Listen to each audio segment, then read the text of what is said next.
Thank you, Derek. Bills Mafia has arrived in Bills country as many of the surrounding roads near Highmark Stadium are almost completely stalled in both directions. Abbott Road is definitely the slowest one right now, and we're also seeing some snail pace moving traffic along Big Tree Road as well as Southwestern Boulevard. But luckily for us, the major throughways are in excellent shape on your drive to Highmark Stadium as the 90 and 219 are running very smoothly. Your drive to the stadium is brought to you by Paddock Chevrolet. Score big with new Chevys and quality pre-owned vehicles from Paddock Chevrolet. I'm Trevor Hauer on the Buffalo Bills Radio Network.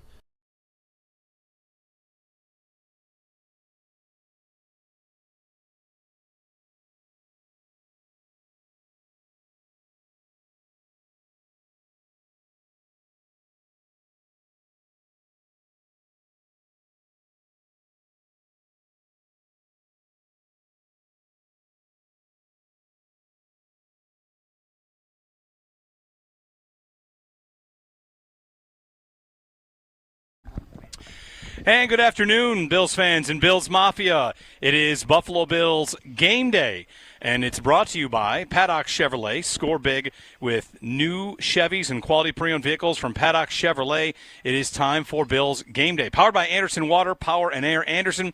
Tap into better living. We're getting you ready for an 8:20 kickoff between the Buffalo Bills and the Baltimore Ravens with Chris Brown and Eric Wood calling the play-by-play from the Northwest Bank broadcast booth. Tonight's broadcast is presented by Belknap Heating and Cooling. For more comfort and less ka-ching, give Belknap a ring. In the opening segment of Bills Game Day, brought to you by Crosby's Pizza and Subs. Crosby's, hometown fuel, game day ready since 1992. My name is Jeremy White. With me is Mr. Nate Geary. We are on Pregame again. We are outside the press box, and we are here with you by the Pepsi tailgating zone. The Football Night in America signs are out. And, of course, the question to ask is, where else would you rather be than right here, right now? Andre Reed will utter those words later today as the legend of the game, right? Andre Reed, I saw as the legend of the game today. That's exciting. So, yes. It's exciting. And we're back, everybody. Back for another football season. And what else could you ask for?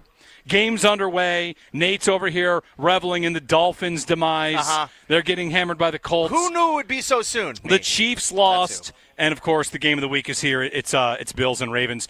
We welcome your phone calls at 803-0550. Call us from the traffic, which is, by our accounts, our personal experiences on the way in, a lot rougher than you would expect 5 hours before game time. The Mafia is on its way and planning to get here early and, get warmed up, I guess we should say, because it is crazy out there. Didn't see it till you get here, and then as lots are starting to open up in another hour for the Bills lots. Private lots are open. You're probably going to get hit with some traffic when you get here. Maybe if you're not on your way yet, the kind of bottleneck that's happening here will be gone by the time you do.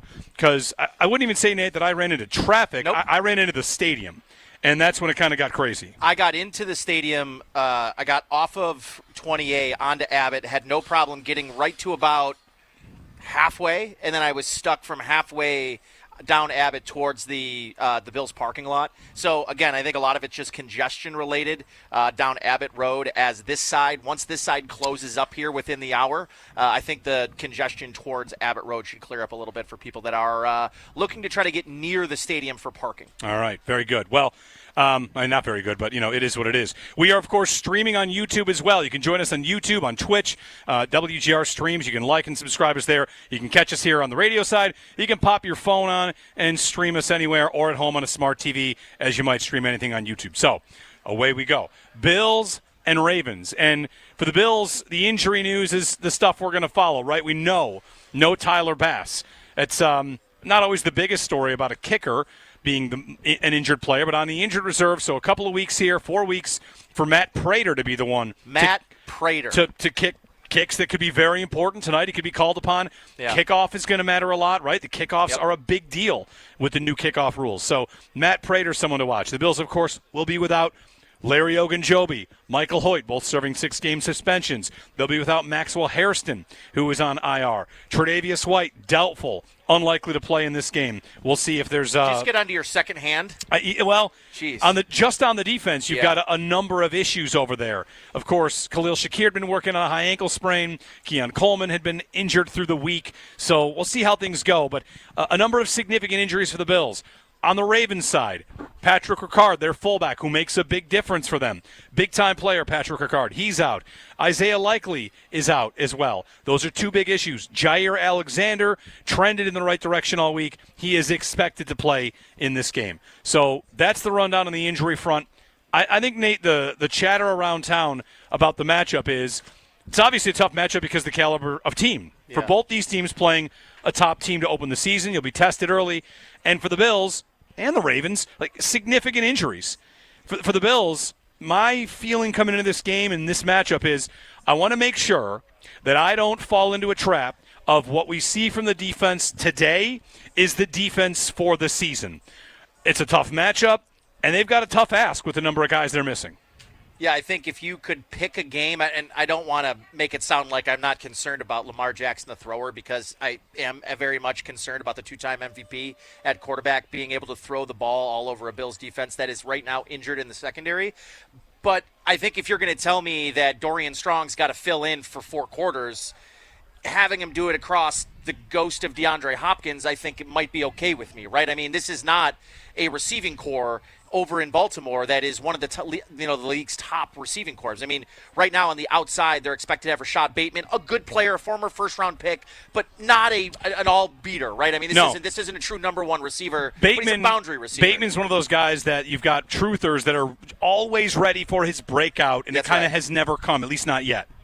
His breakout hasn't quite come yet. And the other thing on this side is Zay Flowers, right? He did not play in the matchup last year against the Bills in the playoffs. And I thought definitely hampered the Ravens' passing ability, especially down the field. He's their true, at least in my opinion, down the field threat. He's going to really operate out of the slot. So for me, if you're going to dictate matchups, I think you're going to want Christian Benford shadowing as much as the Bills would shadow a Rashad Bateman, and take your chances with a very, I would say, slowed over the hill, probably his last NFL season, DeAndre Hopkins, against your 6th-round corner making his NFL debut, which, by the way, he will likely be starting. We'll see if it's him or Jamarcus Ingram. Yep. All of the conversations, the way that Bobby Babich spoke this week, I would be surprised, Jeremy, if Dorian Strong isn't lining up on the boundary corner opposite of Christian Benford, when the Bills take the field defensively for the first time today. Right, Dorian Strong, Bobby Babich had some comments about him late this week, essentially saying that in the last 2 weeks he's seen a lot of growth. Like there's been the growth has been, I don't know the word he exactly used, exponential, incredible, but he was praising the rookie Dorian Strong. So likely he's gonna play. It's the question is, does he start? Does he get the most snaps? And of course, like that could all be on the fly kind of stuff. Whether it's Zay Flowers, you said like Hopkins is older. He is. He's also not asked to be the number one. So, how the Bills decide to work things. Also, will Taron Johnson be on the field that much? Yep. When the Bills have played the Ravens in the past, Patrick Ricard has been available, and the splits are. It's kind of when Ricard goes on, Taron Johnson comes off. Yeah. So Ricard's not going to be on the field because he's not playing. So does that make this a game where you're going to see more of Taron Johnson? Because, well, the Ravens maybe can't go with the heavier sets that they might want to. And the Ravens run 22 personnel, 13 and 22 more than anybody in the league, right? I mean, they were and they're not going to have Isaiah Likely either, who I think, for my estimation right now where the Ravens are, where Mark Andrews is over the course of his career, he's their top interior pass weapon. So for me, if you're missing your top receiving tight end, I think a lot of people might think without Ricard, well, it's going to affect the run game. I think it's going to affect the pass game more for the Ravens than it will the run game, because what they're able to do in those large personnels, you mentioned it, Pat Ricard comes in, well, that means Taron Johnson comes off. That's where they really do a lot of damage in the pass game, is when they can dictate those matchups. Ricard can get out in the field and go catch footballs, but Isaiah Likely, not having him here, I think is going to be a big impact in their passing game, even though they're big guys, tight end and fullback. The way that they want to beat teams offensively through the air, play action, out of shotgun. To me, I don't think their run game is going to be impacted all that much. Derrick Henry's a big bruising back. They're still going to run a ton of 2 and 3 tight end sets. But missing your receiving tight end and missing your fullback that helps you dictate matchups, to me, that's going to mean more for their passing game than it is their running game. Yeah, in the playoff game, Likely had 4 catches and a touchdown and 73 yards. And he's out of the picture in this game.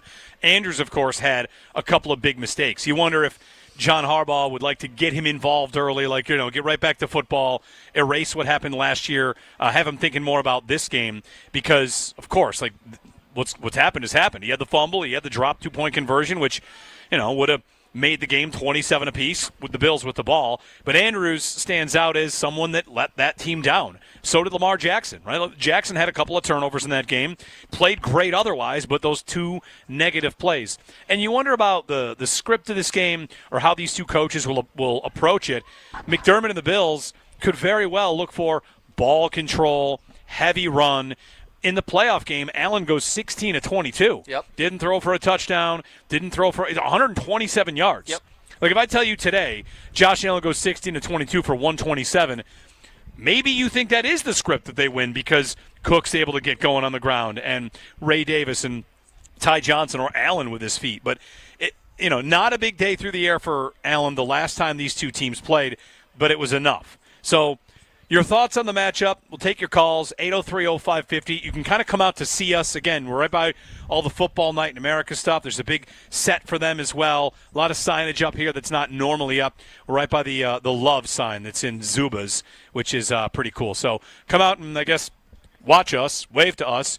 Normally when we're in the press box and watching kickers and punters, yes, and the dog that chases the ball. I'm missing the dog today. I will today. miss that. I will miss the dog chasing – I mean, what is he got the Frisbee? Yeah, is maybe, that what it is? Maybe it is. I think it's a tennis ball. Like they bring him out, you sniff and you make sure security, and then you reward him with throw him a tennis ball. So we don't get to see that today, but that's all right. It's all right. 803-0550. Line them up. You're on hold. Whatever. You're in traffic.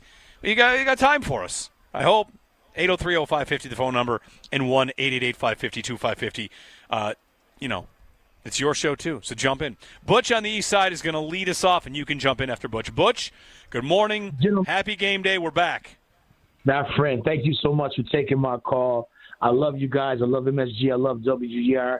And to all the fans that's at the stadium, on their way to the stadium, across the United States, across the seas, Butch on the east side, I love each and every one of you. Thanks for taking my call, gentlemen.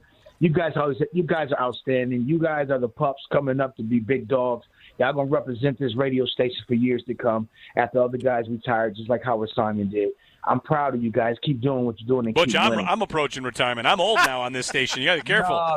I'm here forever. No, Jay. You already know when I used to answer the phones like everybody else. That's right. You know how you and I used to talk all the time. You ain't going nowhere, my friend. You are a pillar stone, you're a milestone, and you're a legend. I appreciate you. What do you got on the game today, Butch? What do you think? I really think it's, I already told you, Jay White, that I always had Bobby Babbage and Joe Brady under investigation. And I use that term lightly. I'm not using it heavily. It's lightly. Reason why I say on Joe's side, he has a player, and I hope that last year we used the double tight end system a lot. This season is different. NFL is different. We have more talent at the receiver position now, where we don't have to use double tight ends as like we did last year when we didn't really have talent on the wideouts. I want Joe, and I hope he's listening, that he can scheme some kind of way we go 4 wide. He can get a player that's ready to be a star if you get him opportune. That's Terrell Shavers. Yeah, Butch, I was going to say, I know who you're coming for. You're coming for Tyrell Shavers, and Dorian Williams, right? That's who you want to see. You already know. See? I know. That's how you and I are. We peanut butter and jelly. I told you. See, the thing about it is the reason I say Terrell Shavers, Coleman, Shakir, put Palmer, both of them, put Shakir and Palmer in the slot, put Cook in the backfield on the 4 wide spread. They can't stop. Nobody in the NFL can stop that. On defensive-wise, like you said, peanut butter and jelly, Dorian Williams is already a star. He just got to get it. Just leave him alone. And I really believe he's going to be a factor, not just with the running back for Baltimore Ravens. I just think that he's going to be a factor in the NFL anyway if you leave him alone. That's the investigation. But anyway, that's all I really want to say. Buffalo going to win this game. All right. I'm happy it's at home. It's a nice day. I want to give a big shout-out, Jay, if I can, please. You got good friends of mine, Pooh and Norm. They call them the Chefs. They have the tailgate on Abbott and Faye. They got a big tailgate. I'm going to give a big shout-out to those guys. Everybody Shout out the in Chefs. here. I love them, and I love you guys, man. And thanks so much for taking my call. Thanks, Butch. Used to see the Chefs out in the camper lot, and the camper lot is no more. It is no more. Because I'm staring at this big, giant stadium that's sitting kind of where the camper lot used to be. Those of us from the camper lot back in the days, like we all kind of dispersed. I don't see the Chefs as much as I used to, but shout out to Chefs. They do a great job. Their tailgate's amazing. So anyway, our vantage point, this big, giant stadium in front of us, I mean, it's pretty impressive. It is pretty cool. On Shavers. All right, so we're waiting to see this new passing game, and what it basically has turned into. So last year, this day last year, it's Mac Hollins, it's MVS, right? The MVS is on the team when the season opens. MVS and Mac Hollins and a rookie Coleman, and they've upgraded. I don't think there's any doubt that they've upgraded. The one thing I would say about, you're saying 2 tight ends and this and that, I think you're more likely to see 3 tight ends than you are to see 1 tight end. They love Jackson Hawes. And the rookies, Spencer Hawes. No, it's Jackson Hawes. Sorry. I'll make that mistake 100 times, so I get it. Jackson Hawes, Spencer Brown. I'm already getting ahead of myself as they build this jumbo package. And they love this dude. I got Joe Brady during the week talking about him as the best blocking tight end they've ever evaluated. Yeah. Ever evaluated. So I think you can fully expect the Bills to try to go bully ball and run their big personnel out there, go with Jackson Hawes and Dawson Knox and maybe Kincaid. So the Raiders today using Brock Bowers out as an X-receiver. I don't know if the Bills have that in their arsenal for Dalton sure Kincaid. they do. But they might. You never know. I think you'll see a lot of 3 tight ends and a lot of efforts to really just do what they do and kind of set things up for James Cook to beat the Ravens in the run game. We'll see. But on the passing game and kind of what we're getting to there, whether it's Josh Palmer showing us that he can be a winner on the outside or Keon Coleman doing that as well. Like one thing, Nate, I'd like to see from Coleman this year, and this is not a statistical evaluation. This is not yards and touchdowns. But if he wins on the outside, which the Bills are going to ask him to do, he'll command more attention, which is something he really did not do in his rookie season. One of the things you see from Coleman is defensive coordinators, year one, he was winning until he got hurt. But year one, they lined up single coverage on his side, and the Bills saw a ton of single high safety. And the Bills really, defensive coordinators said, I don't think I have to do more over there. I think I can throw my corner over there, and I'll be okay. I'll take my chances. Sometimes he won, sometimes he didn't. I think for this passing game to be the most it can be, he needs to draw a little more attention, keep winning consistently, and when he gets attention, that kind of opens things up for others. It either has to be him or Josh Palmer. It has to be one of their 2 boundary receivers that has to force defenses to game plan for what they'll do on the boundaries. And for me, one of the things that stood out to me in the last episode of Hard Knocks, Jeremy, was Josh Allen was sitting down with Kyle Brandt. And who was the one? There was 2 guys he brought up, Keon Coleman and Dawson Knox. He had a full, healthy offseason coming into training camp. Like, you're talking about, they're going to need somebody on the outside to really start making defenses game plan or at least pay attention to their boundary. But if the Bills can actually have the 2 tight ends in the passing game that I think they've envisioned them having when they drafted Dalton Kincaid, there was this vision. I've yet to see the vision, Jeremy, where they have a 2 tight end offense where both guys are truly weapons, especially over the middle of the field. But what I've been waiting for is down the field with Dalton Kincaid. So for me, someone on this offense in terms of their pass catchers has to step up as a down the field weapon for this offense. I'm okay if it's Keon Coleman. I'm okay if it's Dalton Kincaid. But one of these guys, Josh Palmer, the separator in this group, one of them's got to step up. I think, to me, it's going to be Josh Palmer because he is the guy they brought in because of his separation ability. The question is, can he be their deep threat, their every down, kind of go down the field and go up and get it guy, or is that going to be Keon Coleman? And if it's not Keon Coleman, where is Keon going to really have his impact? Because he's going to need to have an impact this year. Well, as you're talking about the down the field threat, I guess the question comes in, do they want to target guys down the field that win with separation? Because that likely is Palmer or more, or do they want to win with just body and size? Yeah. And that's where Coleman comes in. You think Josh Allen and Joe Brady come into a game or a matchup and think, all right, let me look at the height of the corners over there, and let's look at how Baltimore matches up. I mean, is it Jair Alexander that's over there on Coleman? I don't know who it is.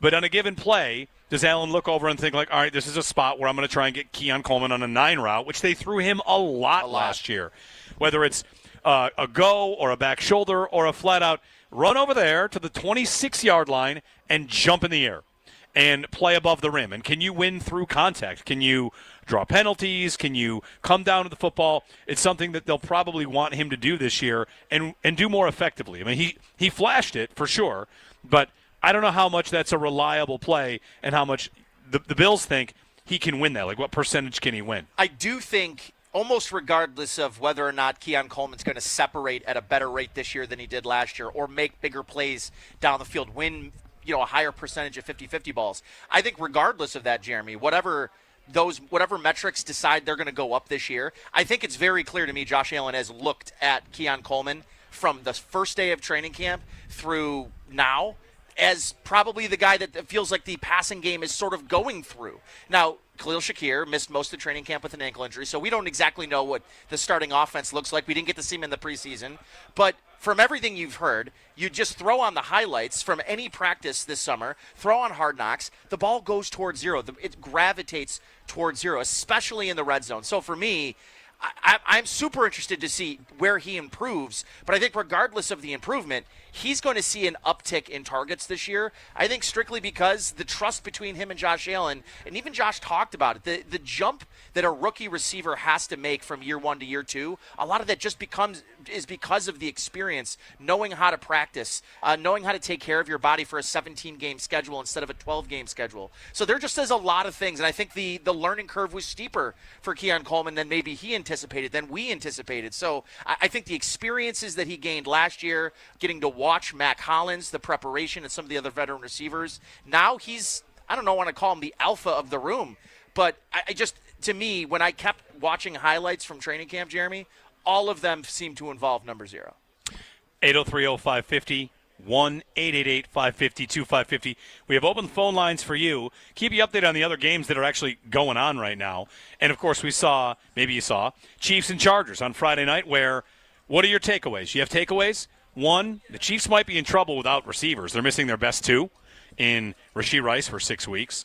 And Xavier Worthy picks up a shoulder injury, so that might be bad news for the Chiefs. The Chargers, to me, looked – are we allowed to ever say the Chargers look legit?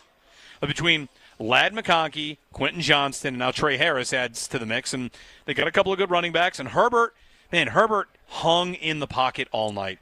And he showed off some scramble ability. Yeah. It was – I thought Herbert looked really good. I thought so, too. It's tough for people to ever take the Chargers seriously because they usually, finger quotes here, Charger. Yeah. But they pulled out a big win for them, and I don't know if it's a statement win. Like, their schedule gets tough, but good for them knocking off the Chiefs early, which means the winner of tonight's game not going to be the favorite to be the 1 seed? Yeah. I mean, the Chargers and the Broncos and maybe the Bengals, and you mix in whoever you want, but the stakes are high. And to get a 2-game lead on the Ravens with a win and a lead on the Chiefs with the game coming up later in the year, like, it's whatever. It feels, I don't know if it feels bigger because the Chiefs lost, but it's worth noting. It is 30-0 in Indianapolis. Wow. The Dolphins 30-0. are down 30. Listen, I want to take this opportunity to say when Joe and I talked about it on Friday, he's like, Daniel Jones, what are you going to do with Daniel Jones? I have said there's a tiny little lane to carve out. There's a lane to carve out, in my opinion, where why can't Daniel Jones be Geno Smith? Why can't he be that? Why can't Daniel Jones be Sam Darnold, where it's not a complete loss? Sure. Just there's a lane there. Anyway. Well, just excuse me. I got to get to if I'm going to be I'm going to be silent for a lot of the segments. Listen, I'm just going to be tweeting at my Dolphins friends. For those of you that know Nate, a little inside baseball here, Nate might need the rest of the pregame show off to just get at Dolphins fans. This might be a top 5 day of your life. This is right up there. It's pretty good. This is right up there. This is what I assume it was like to have your kids. Well, it feels a lot like that, I bet. Be listening for the ECMC halftime show. ECMC, go where the Bills go. Nate and Sal recap the key moments of the first half and bring you update on the Skyworks stats of the game. Skyworks Equipment Rental, building America from ground up. And, of course, lines open for you. We'd love to get connected with our fans. Powered by Verizon, the official 5G partner of the Buffalo Bills. It's time for a break. We're back in a snap. Brought to you by Snapdragon Apples, the official apple of the Buffalo Bills. When we get back, maybe the Dolphins are down 40. Keep it locked. So, wait, you guys want to hear the tweet? This is good. I'm about to fire this off. Okay, ready. The Dolphins tweeted out a picture of Tua, and it just says Uno. And I'm going to say, how about Uno Point? Dolphins. Zingers like this and much more coming up here. Yeah. We got more of that coming up here on Buffalo Bills Game Day. Stay tuned.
All right, so we're waiting to see this passing game, this new passing game, and what it basically has turned into. So last year, this day last year, it's Mac Hollins, it's MVS, right? The MVS is on the team when the season opens. MVS and Mac Hollins and a rookie Coleman, and they've upgraded. I don't think there's any doubt that they've upgraded. The one thing I would say about, you're saying 2 tight ends and this and that, I think you're more likely to see 3 tight ends than you are to see 1 tight end. They love Jackson Hawes. And the rookies, Spencer Hawes. No, it's Jackson Hawes. Sorry. I'll make that mistake 100 times, Yeah, sorry. I get it. Jackson Hawes, Spencer Brown. I'm already getting ahead of myself as they build this jumbo package. And they love this dude. I got Joe Brady during the week talking about him as the best blocking tight end they've ever evaluated. Yeah. Ever evaluated. So I think you can fully expect the Bills to try to go bully ball and run their big personnel out there, go with Jackson Hawes and Dawson Knox and maybe Kincaid. So the Raiders today using Brock Bowers out as an ex-receiver. I don't know if the Bills have that in their arsenal for I'm Dalton not sure Kincaid. they do. But they might. You never know. I think you'll see a lot of 3 tight ends and a lot of efforts to really just do what they do and kind of set things up for James Cook to beat the Ravens in the run game.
We've made it to game day, Bills fans. The Buffalo Bills playing under the lights for Sunday Night Football tonight against the Baltimore Ravens at what will be the last home opener in the current Highmark Stadium.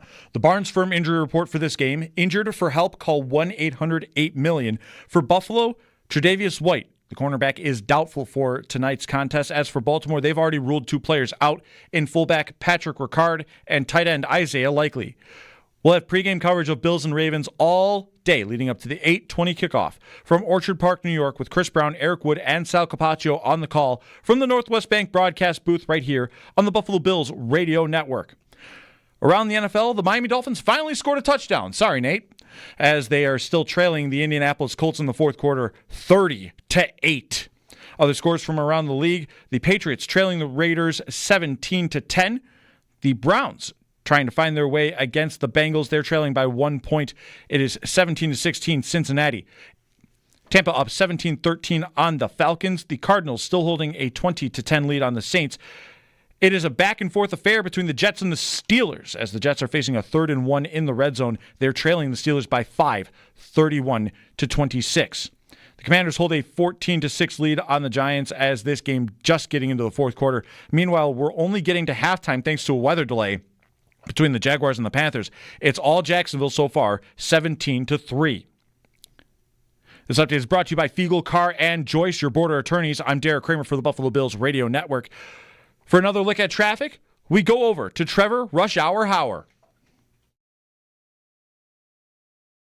Thank you, Derek. Bills Mafia is here, and so is a road closure just outside of Highmark Stadium. Abbott Road is closed northbound and southbound from Route 20 to Route 20A, and we're also seeing some snail-pace moving traffic along Big Tree Road as well as Southwestern Boulevard. But luckily for us, the major throughways on your drive to Highmark Stadium are still looking good for the most part, as the 90 and the 219 are still running very smoothly. Your drive to the stadium is brought to you by Paddock Chevrolet. Score big with new Chevys and quality pre-owned vehicles from Paddock Chevrolet. I'm Trevor Hauer on the Buffalo Bills Radio Network.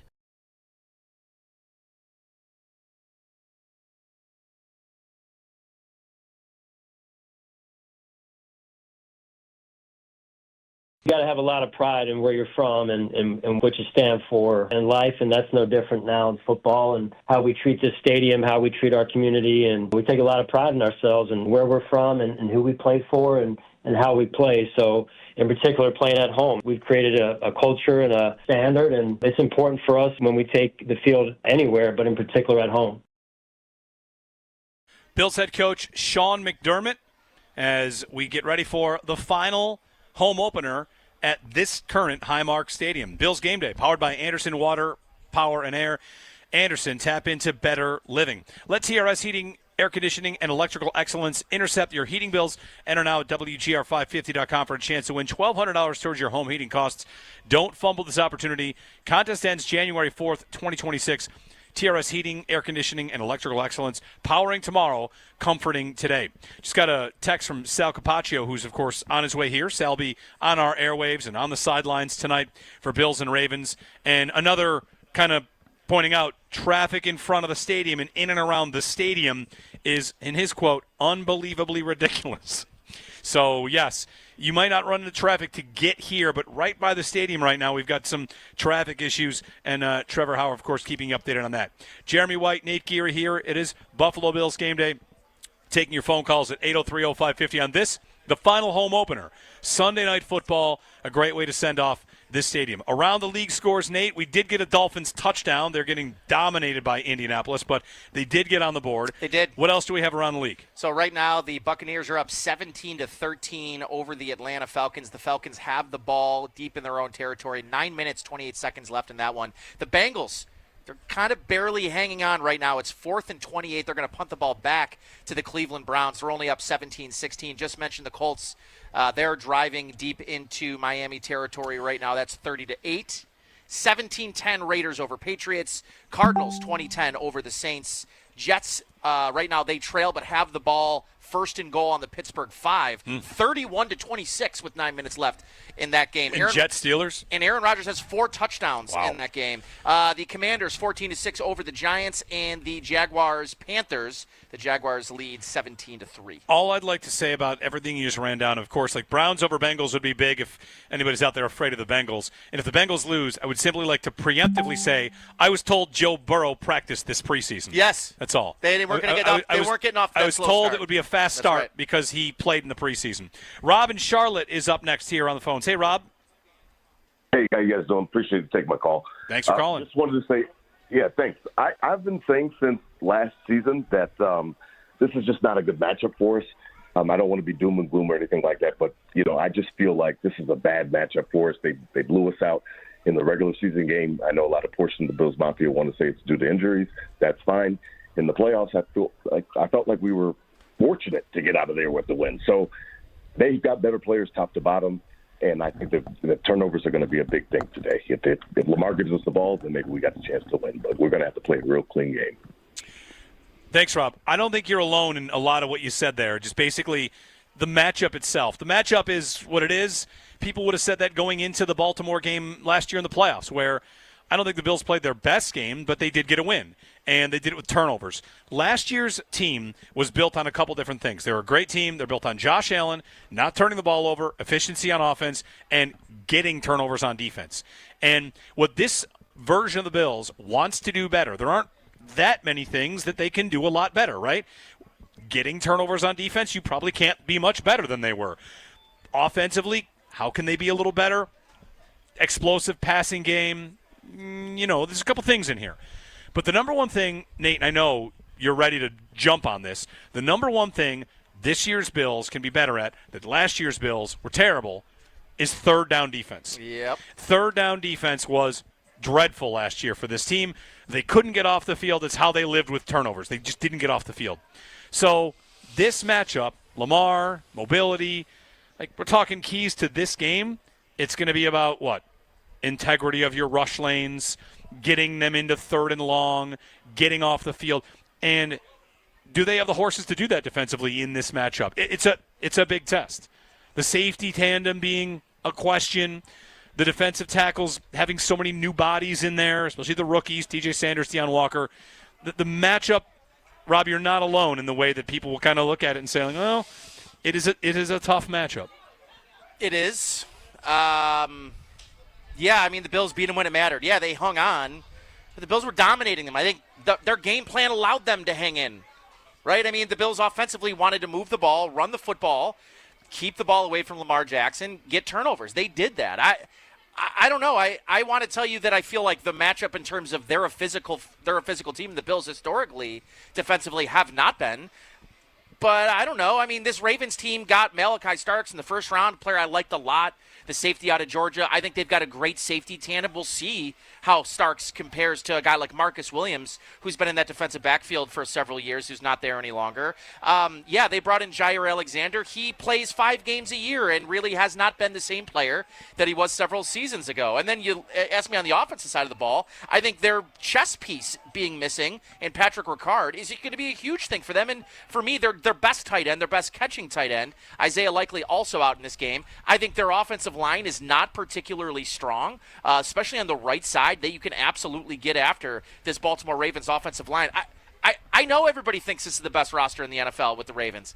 I think they're the same roster with a couple of swapped guys as they were last year. It's a team that lost the divisional round to this team in the stadium. So I don't know. I guess when you beat teams in the playoffs, I stopped really kind of worrying about them as some sort of crazy threat. I think they're as good as the Buffalo Bills are. They're uniquely built. And the Bills have been, I think, one of the best and most consistent. Sean McDermott has been one of the most consistent outside of last year's regular season game, stopping Lamar Jackson in the run game. He rarely beats or torches the Bills on the ground. They do such a great job of having and preparing all week in those rush lanes to make sure he doesn't get an opportunity to break free. They hem him in. They stop their pass rushes. So they prepare to stop Lamar the runner. And I'm not scared of their receivers in the slightest bit. I'm just not. That's where I would disagree. I mean, I think one thing about this matchup, there's so much attention paid to Derrick Henry and people being afraid of Derrick Henry because, if you take 2 runs away, the Bills have done a great job historically, volume-wise, against Derrick Henry. Well, last year in the playoff game, I was looking into this, because talking about this game this week with Sal Capaccio, our reporter on WGR, he pointed out that, the Bills did a really good job on Henry in the first half, and they did. At halftime, Henry had 8 for 21. 8 attempts for 21 yards, didn't do a whole heck of a lot. What actually got the Bills last year in the playoff game on the ground was once Baltimore started mixing in Justice Hill. Justice Hill ripped off 12, 11. And in the second half, it was a mixture of Henry and Hill. It's almost like everyone kind of points to why didn't Baltimore lean more on Henry in that first matchup, or that matchup last year. And it's because it wasn't working early, and then Hill kind of opened things up. So I think Baltimore is a pick-your-poison offense. I don't think you have to be particularly afraid of one thing, but this defense, Lamar, Bateman, Flowers, Hopkins, and Andrews. To me, that is a good enough group. It's fine. If the pass rush can hold up, whatever. If the offensive line of Baltimore can hold up against the Bills' rush and what they're going to try to do, and Lamar can work down the field, he had lots of success doing that in the playoff game without Flowers. He averaged almost 10 yards an attempt, and that's where the real test is for me with the Bills is Bishop and Rapp. If it is, in fact, Bishop and Rapp, which I think it will be, I don't know how long the leash will be for Bishop. If things go poorly, does Hamlin come back in? But, the whole thing for me is, can this defense come together? And if it does, that's a spot where I would say, Nate, give Sean McDermott his week 1 flowers. Sure. Give Bobby Babich his week 1 flowers. Because if they win this game, that is, to me, it's a really strong performance from the coaching staff for a defense with a number of new players and a number of young players as well. You telling me they're going to roll out there with TJ Sanders, Deion Walker, Dorian Strong, and Cole Bishop and shut down this passing attack? I'll be impressed. I would also be I think it would impressed. warrant, But I'm being not impressed. I'm not worried about the Ravens passing game because of the weapons. I'm just worried about it because they have an MVP level quarterback. To me, none of their weapons. I'm not. I don't think Bobby Babbage is staying up at night worrying about what they're going to do to cover Rashad Bateman. No, I think you should worry about it with Flowers, though. Yes and no. But I also think, to me, the Bills did something last year. At least the majority of what they did last year in that playoff game was they were in a ton of man coverage, which they don't typically do. I would be willing to bet the Bills, as much as they're going to want to run man coverage against this offense, I'm not sure Sean McDermott and Bobby Babbage are going to feel good about putting their young rookie 6th-round pick corner on an island. They're gonna have help over the top. I think they're gonna run their normal 2-deep shell, a lot of cover 4, and when they get big and they've got 22 personnel, 13 personnel, you're gonna have Dorian Williams on the field, and I like your chances against to me, it's not within phase that I'm concerned about this passing attack. What Lamar did really well last year, I thought, was keeping the play alive, extending the play.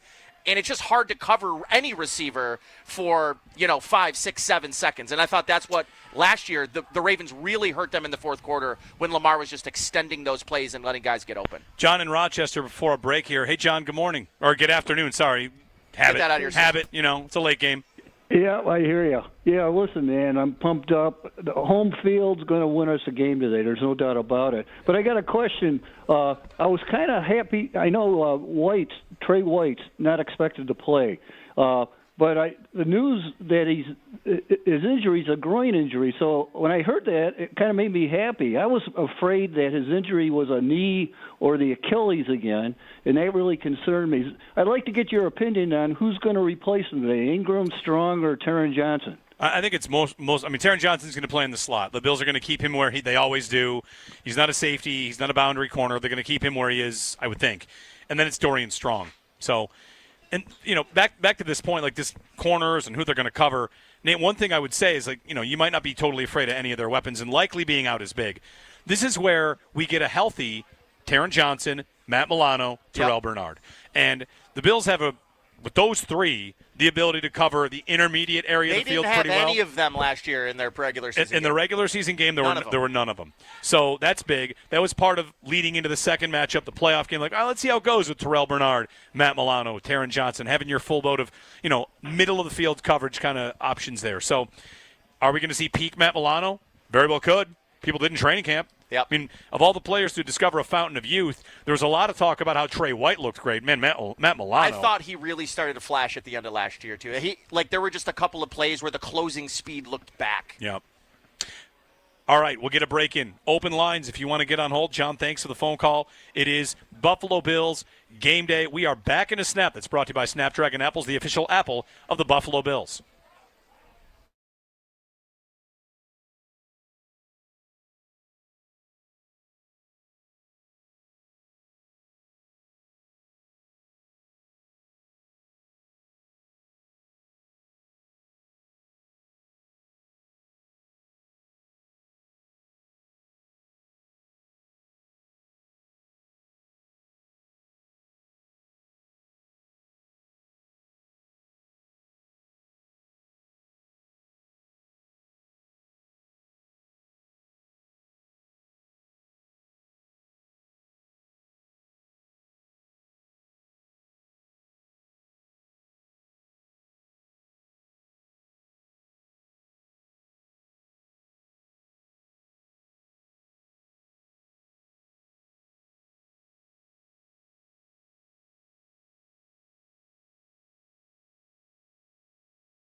All right, so we're waiting to see this passing game, this new passing game, and what it basically has turned into. So last year, this day last year, it's Mac Hollins, it's MVS, right? The MVS is on the team when the season opens. MVS and Mac Hollins and a rookie Coleman, and they've upgraded. I don't think there's any doubt that they've upgraded. The one thing I would say about, you're saying 2 tight ends and this and that, I think you're more likely to see 3 tight ends than you are to see 1 tight end. They love Jackson Hawes. And the rookies, Spencer Hawes. No, it's Jackson Hawes. Sorry. I'll make that mistake 100 times, Yeah, sorry. so I get it. Jackson Hawes, Spencer Brown. I'm already getting ahead of myself as they build this jumbo package. And they love this dude. I got Joe Brady during the week talking about him as the best blocking tight end they've ever evaluated. Yeah. Ever evaluated.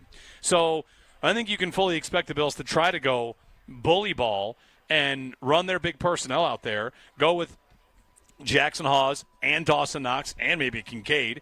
So the Raiders today using Brock Bowers out as an X-receiver. I don't know if the Bills have that in their arsenal for Dalton sure Kincaid. they do. But they might. You never know. I think you'll see a lot of 3 tight ends and a lot of efforts to really just do what they do and kind of set things up for James Cook to beat the Ravens in the run game.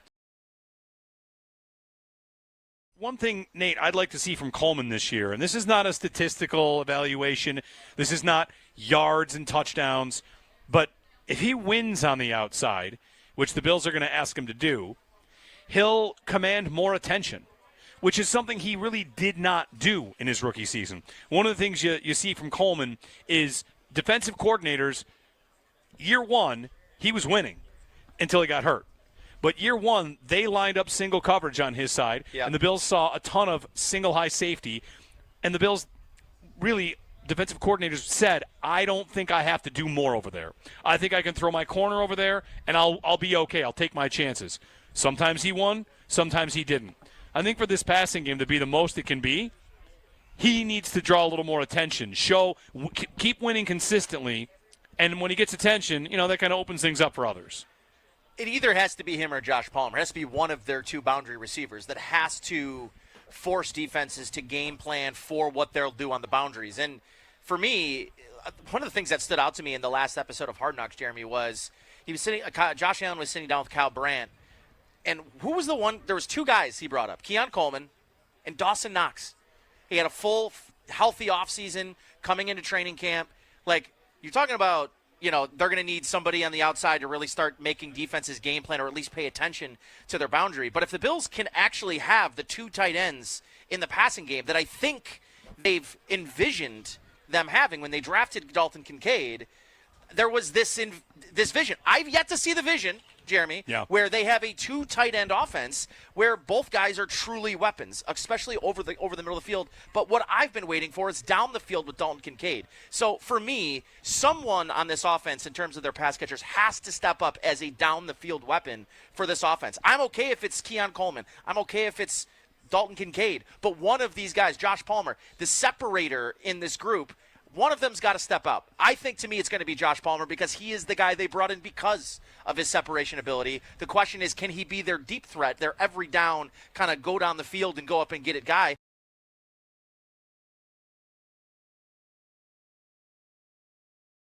The uniqueness of what they can do and how many different styles of offense they have is unique, but that's also the challenge I think you look forward to, right? So we're not ones to back down from a challenge. You got to figure out a way to crack the code, and then you got to go execute it. So a lot of layers to it, but our guys have worked hard this offseason and through training camp. Bills head coach Sean McDermott there as we get you ready for this game between the Bills and the Baltimore Ravens. It'll be an 8:20 kickoff. And, of course, this is Buffalo Bills game day. Jeremy White and Nate Geary here from outside the Pepsi tailgating zone. The Football Night in America signs are all up around here. And that locker room audio is brought to you by Reimer Home Services. Homes rely on the Rhino. Bills game day powered by Anderson Water, Power, and Air. Tap into better living. We've seen Bills Elvis. We have. Sal Capaccio, you made it through the traffic, so he'll be joining us in a few minutes. You made it, which is proof to those of you out there that are in it, you're going to make it. You're going to make it. You can make it. I promise. It's a little bit crazy out there. It's a beautiful day, and the temperature has kind of popped up about 10 degrees with the sun out and, a couple clouds here and there. We've got sunglasses on. We're streaming on YouTube. You can join us. You can call us 803-0550 and 1-888-550-2550. Of course, we'll get you the game day inactives when those come. Roundtable, the usual stuff here on WGR and down the line on the Buffalo Bills Radio Network. Chris Brown, Eric Wood have the call here on Sunday Night Football. The final home opener. We'll be back here for a lot of primetime games. Right? Yes. 4:25 is the order of the year, though. Hey, no kidding. Eagles, Yeah. Bengals, Chiefs. Chiefs and Eagles next week, by the way. That's not bad. 0-2. Could they start 0-2? Listen, I mean, wouldn't that be something? I just feel like it never was going to ever happen. You don't want to ask if they could start 0-2. You want to ask if they could start 1-3 or 1-4. You really want to ask that if you want to look at their schedule. I would love that. No, you just never know. I would love that. 803-0550. Raiders are ice it on the Patriots. Raiders win. So the division, what's going on in Jets-Steelers? Is the division going 0-3? Jets-Steelers, let's see. Since my internet went down, we're back up. We're so back. All right, let's see. Jets-Steelers, still a barn burner. Jets 32-31. Okay. Right now they've got the ball, but it's 4th and 5. It looks like they're going to be punting the ball away. Deebo Samuel just got a touchdown in Washington, 21-6 there. Beautiful. Yes. We're also saying hi to a fan man is here. There's a fan man costume. I've never seen a fan man costume That's before. a first. It's Yeah. a great costume. Yeah. My kids would love this. It's a first. So if the Seems Bills warm in there, though. the Bills want to employ, Billy Buffalo and also a fan man, not bad. It's definitely not bad. Yeah. All right, we got a couple issues here we're going to get squared away. Thank you for joining us. It's Buffalo Bills game day. It's warm out. It's nice out. Where else would you rather be, The vibes in the lots are incredible. I walked in smelling food. And they're you couldn't have asked. This is like, in terms of ideal weather, if you want to wear a hoodie, wear a hoodie. Wear a hoodie. You want to wear short sleeves? Wear short sleeves. You can't tell. I plan to wear a hoodie. It's the temp's gonna drop a little bit as we go, getting like the upper 50s. So be ready for it. Back on the other side, Sal joins us. His take on this matchup, Bills and Ravens. Plenty to continue to chat about with you at 803-0550, 1-888-550-2550. Stay tuned. Following today's game for the Coach's Podium with head coach Sean McDermott live during the Bills postgame show. It's brought to you by Northtown Kia, Western New York's #1 Kia dealer. And, of course, at 5 p.m., it's countdown to kickoff for Tailgate Trivia presented by TSE Buffalo. You can win a Buffalo Bills autographed merch item courtesy of Total Sports Enterprises Buffalo. Up next, Sal joins us here on Buffalo Bills Game Day.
All right, so we're waiting to see this passing game, this new passing game, and what it basically has turned into. So last year,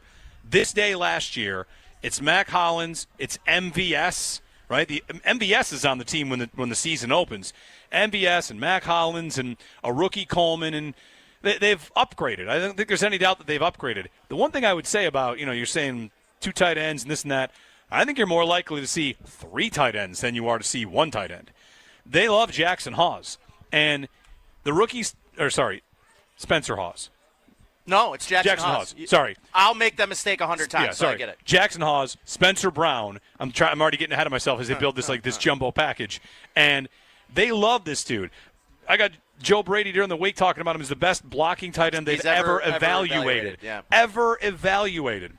So I think you can fully expect the Bills to try to go bully ball and run their big personnel out there, go with Jackson Hawes and Dawson Knox and maybe Kincaid. Saw the Raiders today using Brock Bowers out as an X-receiver. I don't know if the Bills have that in their arsenal for Dalton not sure Kincaid. they do. But they might. You never know.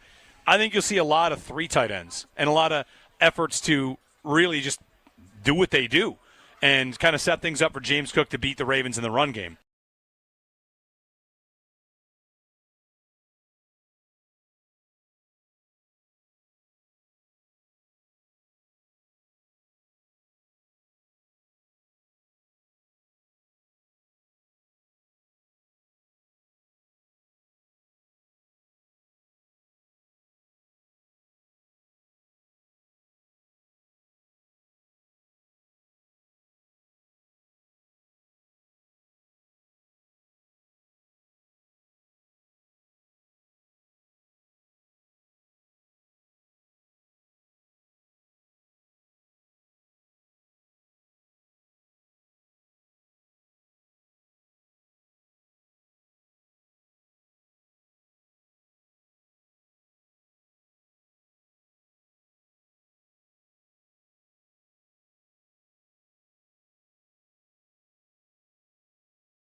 Four hours and 20 minutes left until we get to kickoff for the Buffalo Bills as they play under the lights in Sunday Night Football against the Baltimore Ravens in what will be the last home opener for the current Highmark Stadium. The Barnes Firm injury report for this game: injured for help, call 1-800-8-million. The Bills have one player listed. It's cornerback Tre'Davious White, doubtful officially for tonight's contest. As for the Ravens, 2 players already listed out in fullback Patrick Ricard and tight end Isaiah Likely. We have continuing coverage of Bills and Ravens all day leading up to the 8:20 kickoff from Orchard Park, New York, with Chris Brown, Eric Wood, and Sal Capaccio on the call from the Northwest Bank broadcast booth right here on the Buffalo Bills radio network. Around the NFL, it is getting to that time for the 1 o'clock games here. Chaos reigning supreme. The Browns have one last gasp, but they are still trailing by 1 point. The Bengals looking like they're going to take it home with 8 seconds left. 17-6. The ball's on the Cleveland 4-yard line. The Raiders up 10 on the Patriots here with 30 seconds left. 20-10 on New England. Meanwhile, Arizona trying to stave off New Orleans. The Saints have a red zone opportunity with 9 seconds left, down by 7. It's 20-13 for the Cardinals. The Jets and Steelers. The Jets holding a 1-point lead on the Steelers, who are still driving. They've crossed midfield. It is 32-31 for the Jets. A couple of games that are more relatively in hand. The Commanders and the Giants, 21-6 for Washington against New York. Meanwhile, the Jaguars are up 20-3 on the Carolina Panthers. Finally, the last game of the 1 o'clock hour that is being looked at here. It's 4th and goal for the Atlanta Falcons. They're trailing 17-13. One game that had already finished ahead of time, though, it was the Indianapolis Colts winning big on the Miami Dolphins 33-8. Tua Tagovailoa with 3 turnovers in the contest. This update is brought to you by Fiegel Carr and Joyce, your border attorneys. I'm Derek Kramer for the Buffalo Bills Radio Network. Let's get another look at traffic around the stadium and hear more from Trevor Rush Hour Hauer. Thanks, Derek. Bills Mafia is packing the streets of Orchard Park. Right now, Abbott Road is closed northbound and southbound from Route 20 to Route 20A, and we're also seeing some very, very strong snail-paced moving traffic along Big Tree Road as well as Southwestern Boulevard. But luckily for us, the major throughways on your drive to Highmark Stadium are still looking good for the most part, as the 90 and 219 are still running very smoothly. Your drive to the stadium is brought to you by Paddock Chevrolet. Score big with new Chevys and quality pre-owned vehicles from Paddock Chevrolet. I'm Trevor Hauer on Buffalo Bills Radio Network.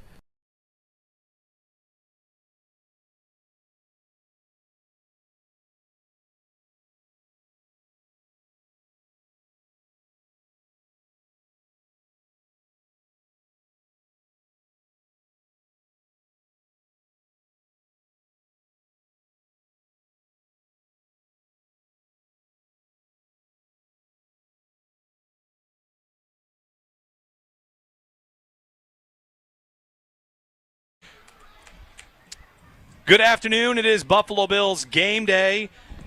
We're getting you ready for an 8:20 kickoff between the Buffalo Bills and the Baltimore Ravens with Chris Brown, Eric Wood calling the play-by-play from the Northwest Bank broadcast booth. Tonight's broadcast presented by Belknap Heating and Cooling. For more comfort and less ka-ching, give Belknap a ring. And your drive to the stadium brought to you by Paddock Chevrolet. It's Bills game day, powered by Anderson Water, Power, and Air. Anderson, tap into better living. You think the witching hour in football is intense, around like 3:45 to 4:05? Try to host a radio show during it. That's Jeremy White, Nate Geary, and Sal Capaccio joins us here. We're all sitting, basking in the sunshine here outside of the Bills store, looking at the new stadium, ready for the final home opener here at the current Highmark Stadium, keeping up to date on the red zone and what's going on all over the place in the NFL. You got drama between the Browns and the Bengals. Tampa, Atlanta is close. The Jets and Steelers. The Pittsburgh hit a 60-yard field goal to go up 2 with a minute left for Justin Fields and the Jets. Arizona with a win. That's final, 20-13.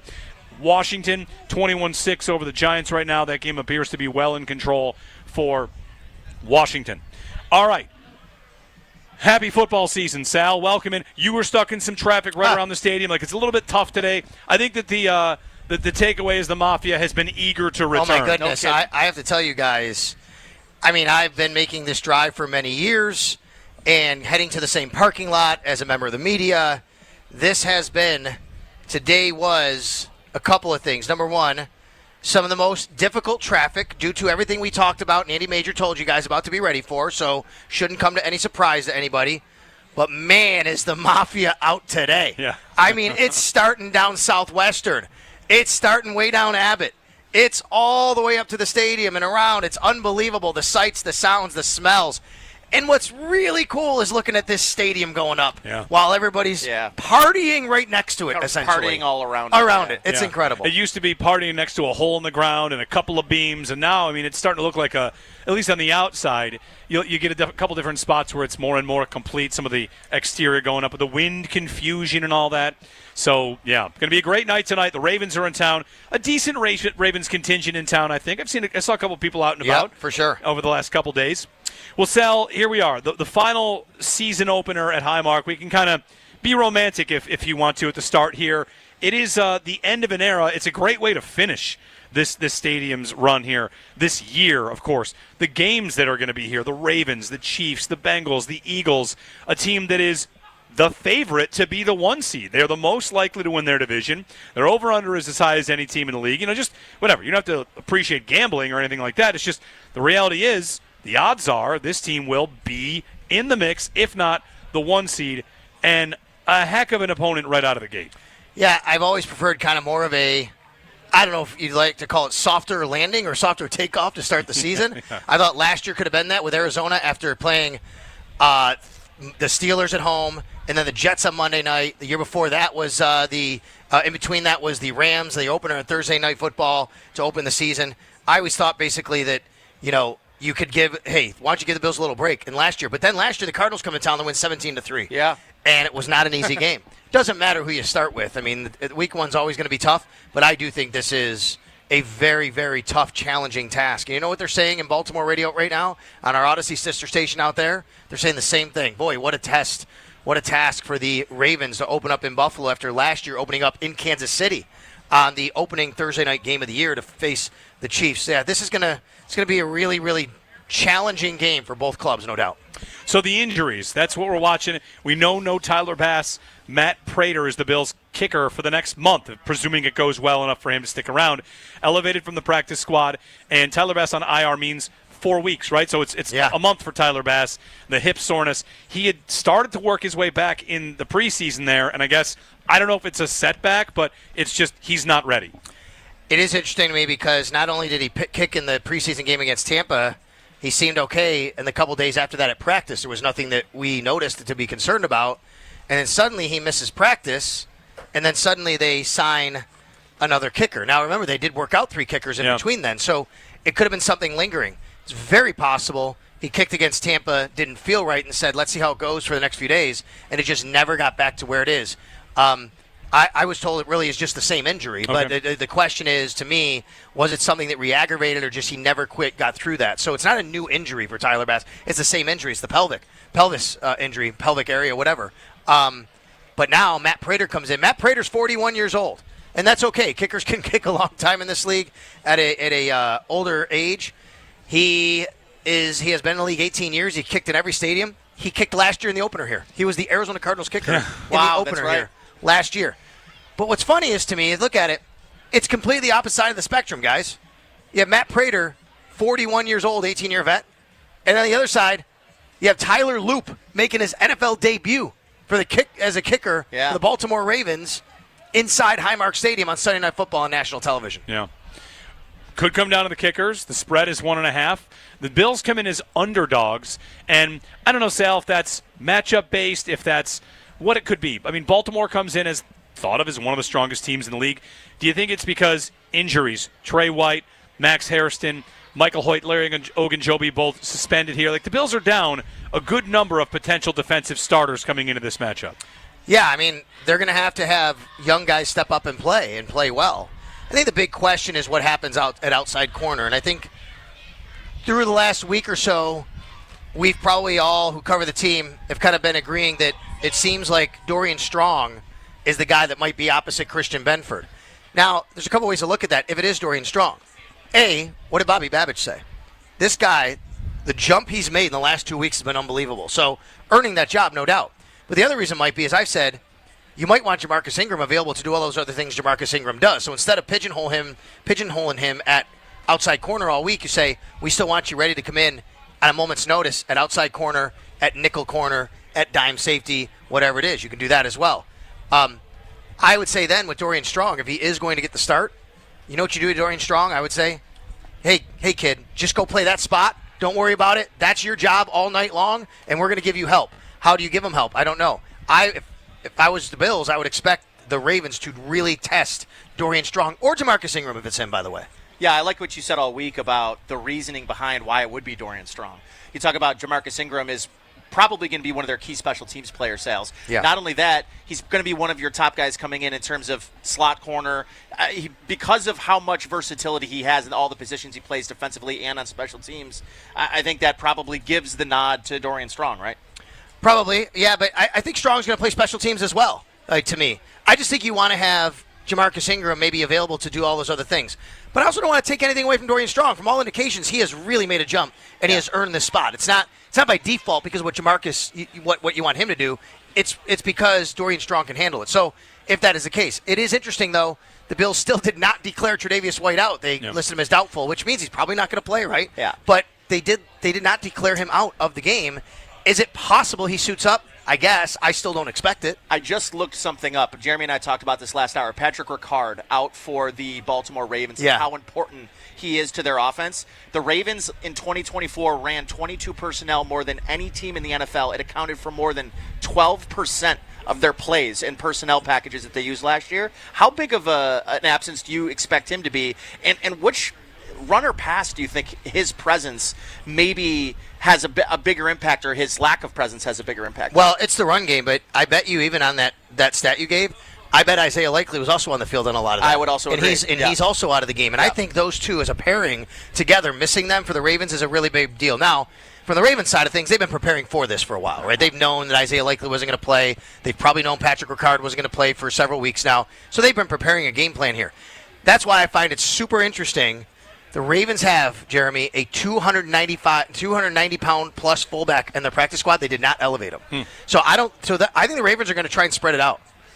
And then, hey, we'll spread you out, and then you'll be lighter in the box. Then we can hand it to Derrick Henry. Right. I mean, that to me is what the Ravens will probably try to do to the Bills today. And is that a spot where Cole Bishop, Yes. maybe we talk about him so much in pass defense, but that's a big job. Like, all right, are you ready to fill in the run? Are you ready to be the presence there to come down and make the stop on Derrick Henry? That's right. Sal, the preseason's a preseason, but that's the thing in the Tampa game that people started to see was the way he kind of fired on that as, all right, well, he's getting there's ability there. There's no doubt that there's ability with Cole Bishop, and that's something Sean McDermott has said. We've seen the ability. It's about all the other stuff. So, how much of a leash does Bishop have out there? Because, the athleticism is there. He's a willing tackler, no doubt about that. He might bring more than Hamlin in that department to try to close down to Derrick Henry. But, how much do you feel like that's a factor in stopping Henry? I think it's a huge factor. The safeties will be. It's funny. I think I'd normally say, well, they'll give him a leash and let him work through it. I don't know if you have a leash tonight. Yeah. You have Cam Lewis, who you rely on and know that is a tackler, who's tough, who's willing. And if it goes poorly at all for Cole Bishop, would you be surprised to see Cam Lewis in there taking reps at safety? I wouldn't. No. Right? I don't think Jordan Hancock, to me, Jordan Hancock might be one of the inactives. He just got back to practice. But eventually, maybe Jordan Hancock's a guy there you say, okay, what can he do as well? Look, the Bills really, really want Cole Bishop to be the guy, and they want him to play well, play all season. They need it to work. They need it to work. They have a major investment, both actual investment on a 6th-round pick and an investment in the organization of what they feel about where they want to go in the future with Cole Bishop. That has to work. But at some point, if Cole Bishop isn't the guy in a game like today that's doing what you need him to do, I wouldn't be surprised to see Cam Lewis out there. Let's hope it doesn't get to that. I agree, Jeremy. I think that is going to be a very big key for the Bills today. Cole Bishop, again, filling the run gaps when the Ravens do spread them out. Bishop's a bit of a newcomer. He's a second-year player, but a full-time starter. That's the idea, at least. So let's go through the newcomers. Joey Bosa and what he could bring today, not just rushing the passer, but a lot of what I read about Bosa is that they're counting on him to be, 111th, set the edge. Like, there's more to his game than just rushing the passer. I think his edge setting has been very underrated, but that's because he's such a great pass rusher. It's the same thing with Von Miller sometimes. Von Miller was actually a better edge setter than people gave him credit at times, especially later in his career. But Joey Bosa is a good edge setter. He can do it. Do you really want him setting the edge? No, because you want him getting after the passer. But, man, on the run, he's going to have to do it. He is not an undisciplined player. I guess that's the best way for me to say it, right? Okay. Joey Bosa is not going to be – I don't think we're going to be sitting here at the end of the day going, man, if Joey Bosa would have just set the edge there instead of just firing to the quarterback, maybe things would have been better. Now this presents a different challenge. Maybe that happens because Lamar puts you in a bind. I don't think it's just because this guy wants a sack and he's going to go do that. Did you watch the end of the Chiefs game the other night? Yes. What happened with Chris Jones? Chris Jones, all-pro, all-world player, one of the best of his generation.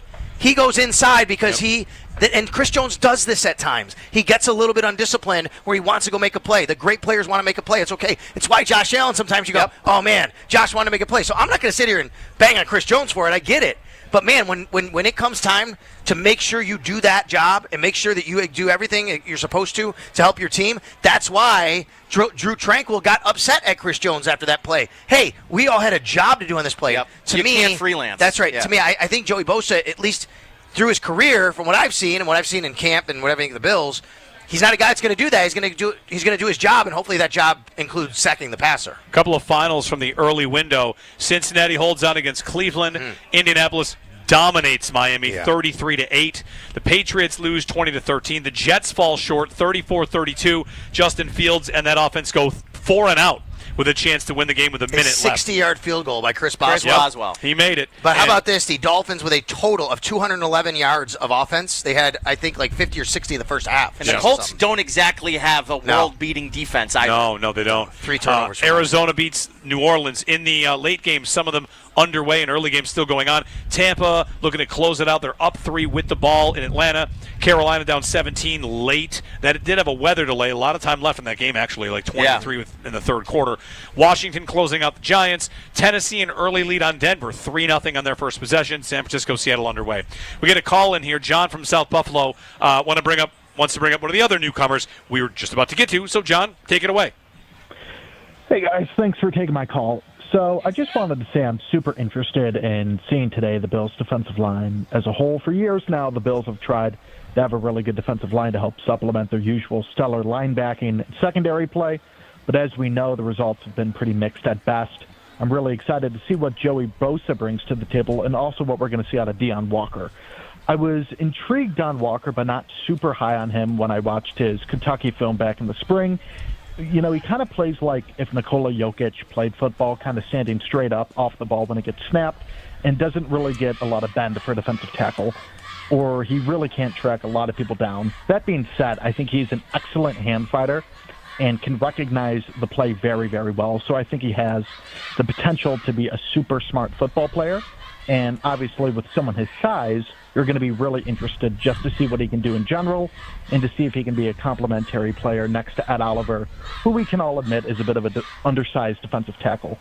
And listen, I think you're right on, no doubt. And even the Bills have said when he came out, he stands up a little bit too much. The pad level needs to be lower, as Brandon Beane said. I do want you to remember, though, he played last year with that back injury at Kentucky. Yep. And nobody really knew that until his pro day when he got examined and the combine, and people said, wait a minute, that could be a reason why he didn't bend as much as you put it. You're not wrong, but I do think that the further we get removed from that back injury, maybe it helps him here. And I really like the preseason he put together. But guys, this is big boy football now. This is Derrick Henry. This is a Ravens coaching staff that's going to have something in mind for those rookies when they see him up front on the Bills D line.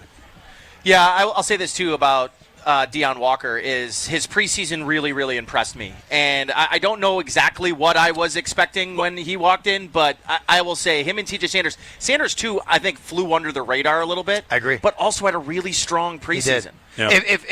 If Deion Walker didn't look as good as he did, we'd be talking more about TJ Sanders. Yeah. Yes. The thing about Walker, I feel like, is it couldn't have gone better for him in the preseason because the injury concerns, they took him off any sort of snap count. Like, all right, go ahead and be a fourth-round draft pick. And it's looked good. But, Sal, what you said is it. Like, in the preseason, you can kind of play to your strengths. In the regular season, that other team is going to say, we're going to play to your weaknesses. And that's for every player on the field. Like, what doesn't this guy do well? We're going to make him do the thing he doesn't go well. You know? Remember last year, Sunday Night Football, first play from scrimmage, they wham block at Oliver, right? Because they're taking his strength is going upfield, but his weakness is he penetrates sometimes, and bam, he leaves himself vulnerable. And they did that, and they said, we're going to use that against you. Yep. They wham block him with Patrick Ricard, by the way, who, again, is not playing, and Derrick Henry takes it to the house. So when Sean McDermott was on WGR with me on Friday for his weekly radio interview, he specifically said that these guys are going to have to play a lot of snaps. And we know that because there's only 4 defensive tackles the Bills even have on their active roster going into this game. 803-0550. Up next, we've got Austin in the car. Hey, Austin, go ahead. Fellas, thanks for having me on. We are getting ready to get to the tailgate, just fired up, ready for another year. What do you guys think about 17? You think 17 is going to do, maybe even 80% of what he did last year? I think he's got it in him this year. What do we think? It's a good question. So last year he wins the MVP. Thanks, Austin. And if you want to get a conversation about Josh, he's one of the best players in the league, and expecting him to put on a show is pretty much standard. Will he have a bigger statistical season? Will he have more passing touchdowns, more passing yards, more rushing attempts? Sal, we do it every year, and we should probably stop doing it until we see it, which is this the year Josh doesn't run as much? Josh is driving to the stadium saying, I got to take care of myself. I'm not getting any younger. And then they snap the ball to him, and he's like, maybe I'll just jump over that guy instead. So, I don't know, Sal, a different kind of Josh. He's a perfectionist, right? He's someone that always tinkers. We saw in Hard Knocks working with the throwing mechanics and all that. Do you expect anything different from Josh? If I were to guess, just to lead you into one, he always, even when in the disciplined offense he plays, he likes to take his shots. Yeah. If he finds a Keon Coleman or a Josh Palmer who can add an element they didn't maybe have, I think he's going to look down the field. That's one spot of his game. They attempted the second most 20-yard passes, and they did not hit on them. They were very inefficient in that department. So maybe this year he keeps trying it, and this year it just looks like it's more a part of their offense because it's successful, even though it was a big part of their offense last year, inefficiently. By the way, real quick, this Bucs-Falcons game is wild. The Falcons took a lead with 2 minutes left or less than that and a touchdown. Bucks went down and scored with Ibuka, and now the Falcons are about to tie it up to go to overtime on a field goal. Wow. So in the last 3 minutes, we're going to have maybe 3 lead changes or ties here, and we'll see if they actually can do this. They're actually trying to score. 50-yard pass to Bijan Robinson? Love it. So he's got over 100 receiving today. Yeah, and Ibuka has 2 touchdowns for the Not a surprise. For the Tampa Bay Buccaneers. People said he was pro-ready. Yeah, for sure. They really did. He is. Yeah. So I'm going to give you a story, guys. You guys have seen all the stuff in the field house with Chris Hess working with Josh, right? Mm-hmm. And I made a point to go up and introduce myself to Chris one day when he was working with Josh, and they were all done. And I said, "Hey, how you doing? I'm Sal on the radio. Obviously really like this stuff. It's very cool." I said, "It's amazing when I was watching you talk about Josh and how he can just fix things like that, right?" Josh, and he's like, "Sal, not only that." He said, what people don't understand, this is what he did. He said, he's still doing this. And he went like that with his hands like an airplane. Like, he's still getting better, like, all the time. And I was like, oh, my gosh. Like, it's incredible. He's like, I've never worked with anybody like that and with this much talent. And the fact that he's still getting better at the level he is pretty insane to think about that. So what's that next level, Jeremy? I don't know, but I do agree. They have to hit on more deep shots. Yep. They did not do that. Going back 2 years, Stephon Diggs and him missed on quite a few, right? They got to hit on more of those balls down the field that they did not hit on the last 2 years. I wonder how much Josh feels that is on him. He said, I've got to be better for Dalton, like talking about Kincaid missing him. And the year when he and Diggs missed a bunch, I mean, Diggs dropped the one in the playoff game, but it was a lot of Josh not connecting with him deep. So, whatever it is that's kind of led to the downtick in his downfield passing, he, of course, makes up for it everywhere else. That would make this offense, to me, appear to be unstoppable, right? The return of the explosive pass, because what last year was about a lot was the explosive run game, which, by the way, we are an hour and 24 minutes in. I don't think James Cook's been mentioned once. Right. He's back. He was one of the more explosive players in the NFL last year at the running back position, and expect more of that, right? Expect more of that. Expect the same role, too, because no doubt. Ty Johnson and Ray Davis are back, too. I think the Bills have exactly what they've always wanted at the running back position. They have a guy that in 2 downs can get a lot of yards for you and make explosive plays and do everything James Cook does. You can send him out in passes. And then on 3rd down, you have a guy that comes in. They're very, very reliable. And Ty Johnson, great in pass pro, running routes, obviously. We've seen what he can do as a pass catcher. And then you have Ray Davis, who is a really nice complement, back to have to both of them, actually, to be honest. And I kind of look at the same way in the tight end room. You have this really good pass-catching tight end, Dalton Kincaid, they want to get more out of, and production-wise this year than last year, and we just talked about that. Then you have the best blocking tight end in the draft in Jackson Hawes. And then in between, you got Dawson Knox, who kind of can do a little bit of everything, right? And I think that's how the Bills really wanted to formulate their running back and their tight end rooms. That's what they've had. And, obviously, it's got to come to fruition here, first game of the season. I went back and looked. I know 10 catches doesn't sound like it's minimal, but wide receivers against the Ravens last year for the Bills had 10 catches in the first game and 10 catches in the second game. But they had less than 100 yards in the first game, wide receivers, and that's with a 52-yard busted play, by the way. That's from and Khalil Shakir. And that was in the second game. They had less than 100 yards. They had a little more in the first game with the 52-yard play. They averaged like 12 yards a catch and only 9 yards a catch in those 2 games respectively. And that you got to be better than that. You got to get more than that. All right. Be listening for the ECMC halftime show. ECMC go, the Bills go. Nate and Sal recap the key moments of the first half. Bring you up to date on the Skyworks stats of the game. Skyworks Equipment Rental, building America from ground up. Thanks to John and Austin who called that segment. That was, of course, getting connected with our fans. Powered by Verizon, the official 5G partner of the Buffalo Bills. We'll be back in a snap. The field goal from Younghoe Koo is no good. So it looks like Bucks hold on to beat Atlanta 23-20. A 44-yarder for Younghoe Koo is no good. All right, we're back in a snap. Brought to you by Snapdragon Apples, the official apple of the Buffalo Bills. Jeremy and Nate returning. Sal's heading in. He'll be up in the I'll be out here again for the roundtable. Roundtable's out here. You'll be on the sideline for a beautiful night here from Highmark Stadium. Bills Game Day returns in a moment here on the Buffalo Bills Radio Network.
one of the things that stood out to me in the last episode of Hard Knocks, Jeremy, was Josh Allen was sitting down with Kyle Brandt, and who was the one? There was two guys he brought up, Keon Coleman and Dawson Knox. He had a full, healthy offseason coming into training camp. Like, you're talking about, they're going to need somebody on the outside to really start making defenses game plan or at least pay attention to their boundary. But if the Bills can actually have the two tight ends in the passing game that I think they've envisioned them having when they drafted Dalton Kincaid, there was this vision. I've yet to see the vision, Jeremy, where they have a two tight end offense where both guys are truly weapons, especially over the middle of the field. But what I've been waiting for is down the field with Dalton Kincaid. So for me, someone on this offense in terms of their pass catchers has to step up as a down the field weapon for this offense. I'm okay if it's Keon Coleman. I'm okay if it's Dalton Kincaid. But one of these guys, Josh Palmer, the separator in this group, one of them's got to step up. I think, to me, it's going to be Josh Palmer because he is the guy they brought in because of his separation ability. The question is, can he be their deep threat, their every down, kind of go down the field and go up and get it guy?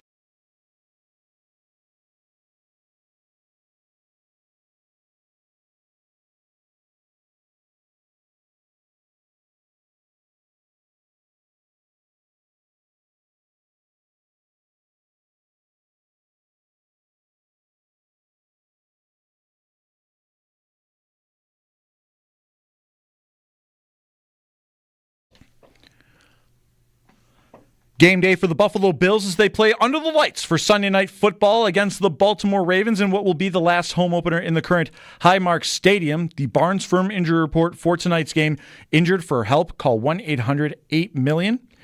The Bills have one player listed, cornerback Tre'Davious White, listed officially at doubtful for tonight's contest. Baltimore, two players listed out, fullback Patrick Ricard and tight end Isaiah Likely. We'll have continuing coverage of Bills and Ravens all throughout the day leading up to the 8:20 kickoff from Orchard Park, New York, with Chris Brown, Eric Wood, and Sal Capaccio on the call from the Northwest Bank broadcast booth right here on the Buffalo Bills radio network. Around the NFL, 5 games going on right now. One of them had a lightning delay and is in the fourth quarter at this moment. The Jaguars up 20-3 on the Carolina Panthers. First quarter action for 4 games that have started here. Scoreless so far for the Packers and the Lions, as well as the Rams against the Texans. It's 3-3 between the Titans and the Broncos. The 49ers holding a 7-0 lead on Seattle in the first quarter. Games that happened earlier today: the Commanders going away winning 21-6 on the Giants. The Colts blowing out the Miami Dolphins 33-8. The Steelers escape the Jets 34-32. The Cardinals hold on to take down the Saints 20-13. Same score for the Raiders against the Patriots, 20-13 there. The Bengals survive against the Browns, a 1-point victory, 17-16. A field goal missed by the Atlanta Falcons in the dying seconds drops Atlanta to 0-1 against the Buccaneers, 23-20. This update is brought to you by Fiegel Carr and Joyce, your border attorneys. I'm Derek Kramer with the Buffalo Bills Radio Network. Let's get another look at traffic around Highmark Stadium. And in order to do that, we kick it to Trevor Hauer. Derek, thank you. Bills Mafia is still packing the streets of Orchard Park. Right now, Abbott Road is still closed northbound and southbound from Route 20 to Route 20A, and we are seeing some snail-pace moving traffic along Big Tree Road as well as Southwestern Boulevard. Luckily for us, the major throughways on your drive to Highmark Stadium are still looking good for the most part, as the 90 and the 219 are still running very smoothly. Your drive to the stadium is brought to you by Paddock Chevrolet. Score big with new Chevys and quality pre-owned vehicles from Paddock Chevrolet. I'm Trevor Hauer on Buffalo Bills Radio Network.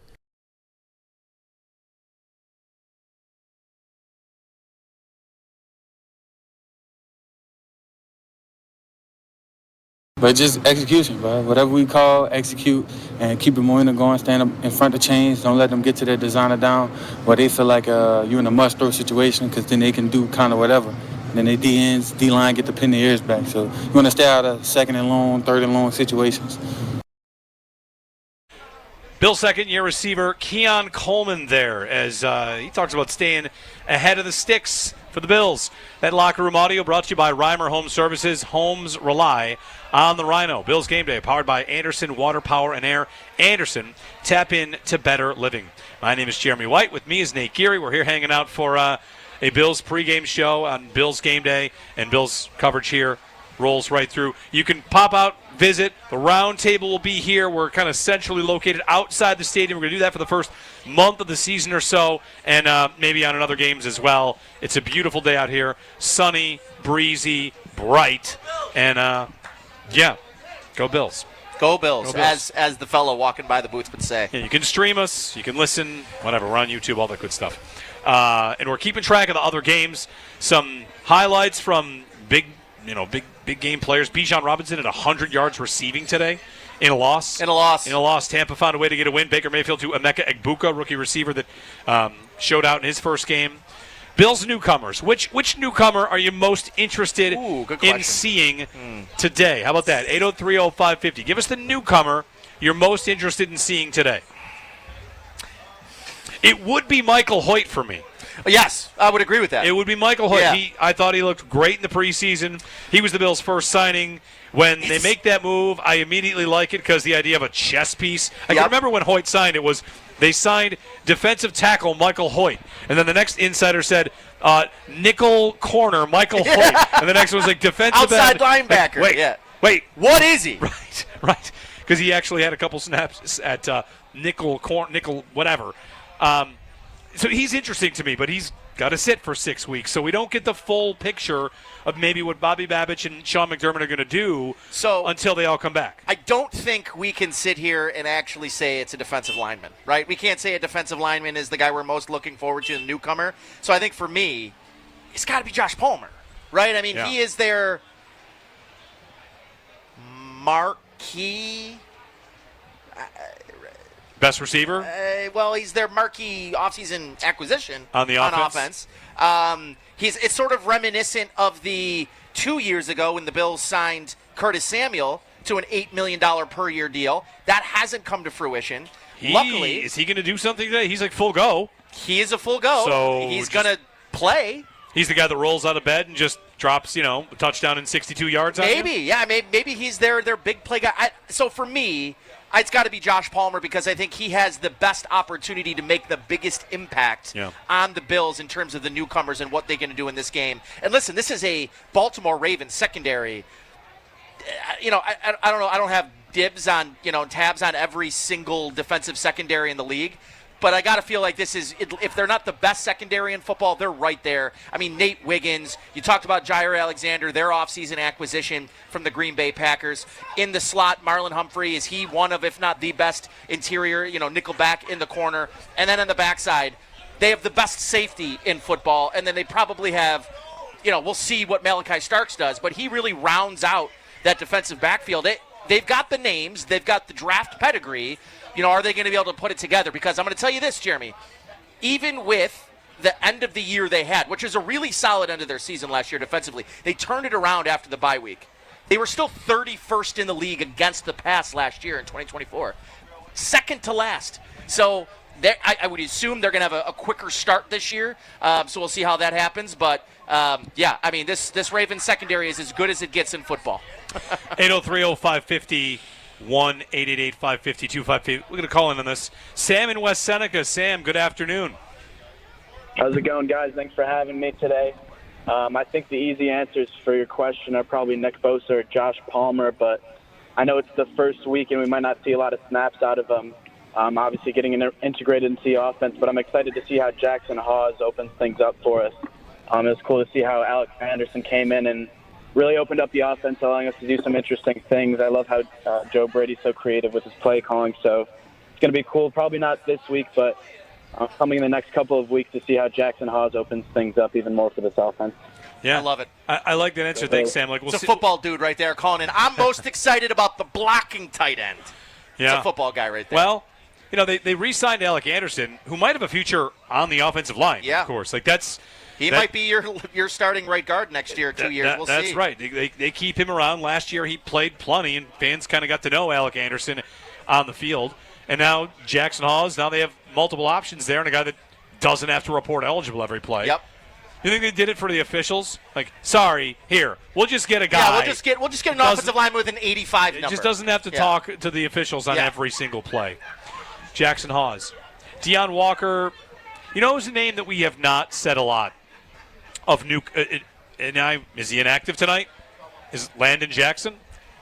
The Bills' third-round defensive end, they go corner, tackle, end, tackle, and it's that third-round pick we've heard the least about. I would agree. And I would say he's also of the guys that played in the preseason, Maxwell Hairston notwithstanding, I would say made the least amount of impact. And I think as a third-round pick, as sort of a raw player, but, the size, the athleticism, all the traits for Landon Jackson are there. We just didn't see it really come together in the preseason. I think I agree with you.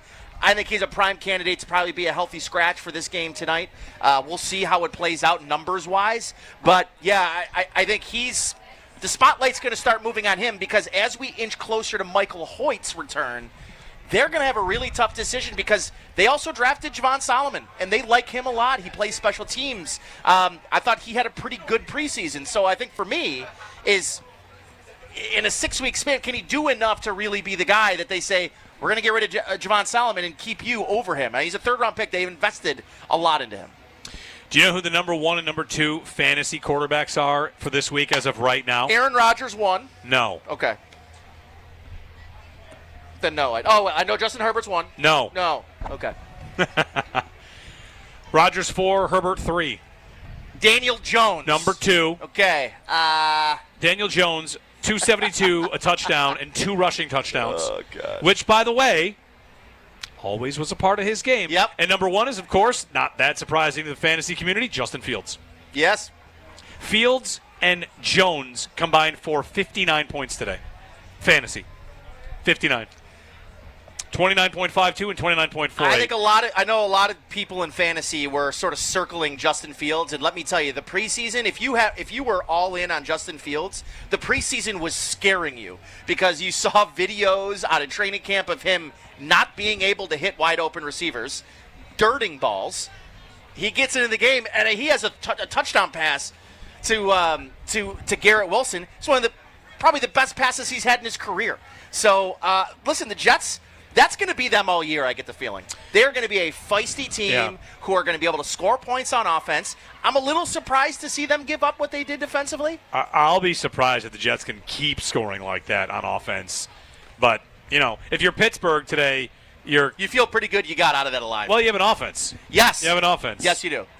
Or the Jets' defense is not good. Crumbling. Yeah. It's one game. It's tough to kind of take everything away from it, but Jets Steelers, a barn burner, a big one. 803-0550, our phone number, 1-888-550-2550 to join us.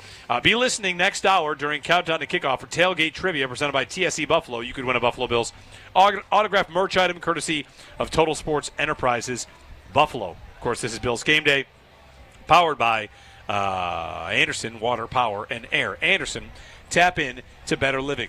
Still have time for you to get in, 803-0550. The newcomer you're most excited to see.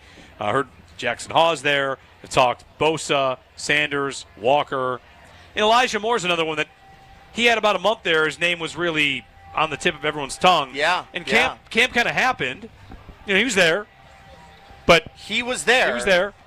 Not absent like Curtis Samuel was, but he was, we'll see if he's in the mix today. I think the tough part about Elijah Moore and evaluating Elijah Moore is you were trying to do it without Josh Allen. You were trying to do it with Mike White, who's no longer with the team. You're trying to do it with Shane Bichelle, who's on your practice squad, or with Mitch Trubisky. So I think for me, I might be most excited, or I feel like maybe we don't know enough about Elijah Moore to make a sort of a real opinion on what he'll be in the offense. But time for a break. We'll be back in a snap, brought to you by Snapdragon Apples, the official apple of the Buffalo Bills. Final segment of this show, Buffalo Bills Game Day coming up. And then it's Countdown to Kickoff. Things keep rolling. The Roundtable comes, and we get closer and closer to that 8:20 kickoff between the Bills and Ravens on the Buffalo Bills Radio Network.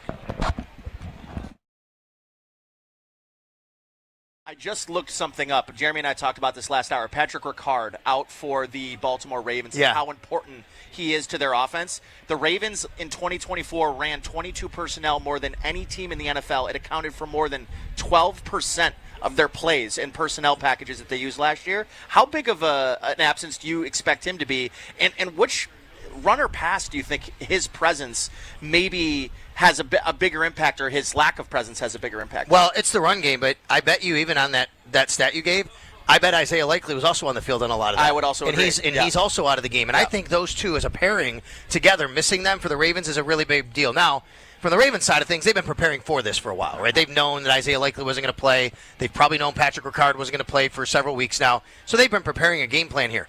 That's why I find it super interesting. The Ravens have, Jeremy, a 290-pound plus fullback in their practice squad. They did not elevate him. So I think the Ravens are going to try and spread it out. And then, hey, we'll spread you out, and then you'll be lighter in the box. Then we can hand it to Derrick Henry. Right. I mean, that to me is what the Ravens will probably try to do to the Bills today.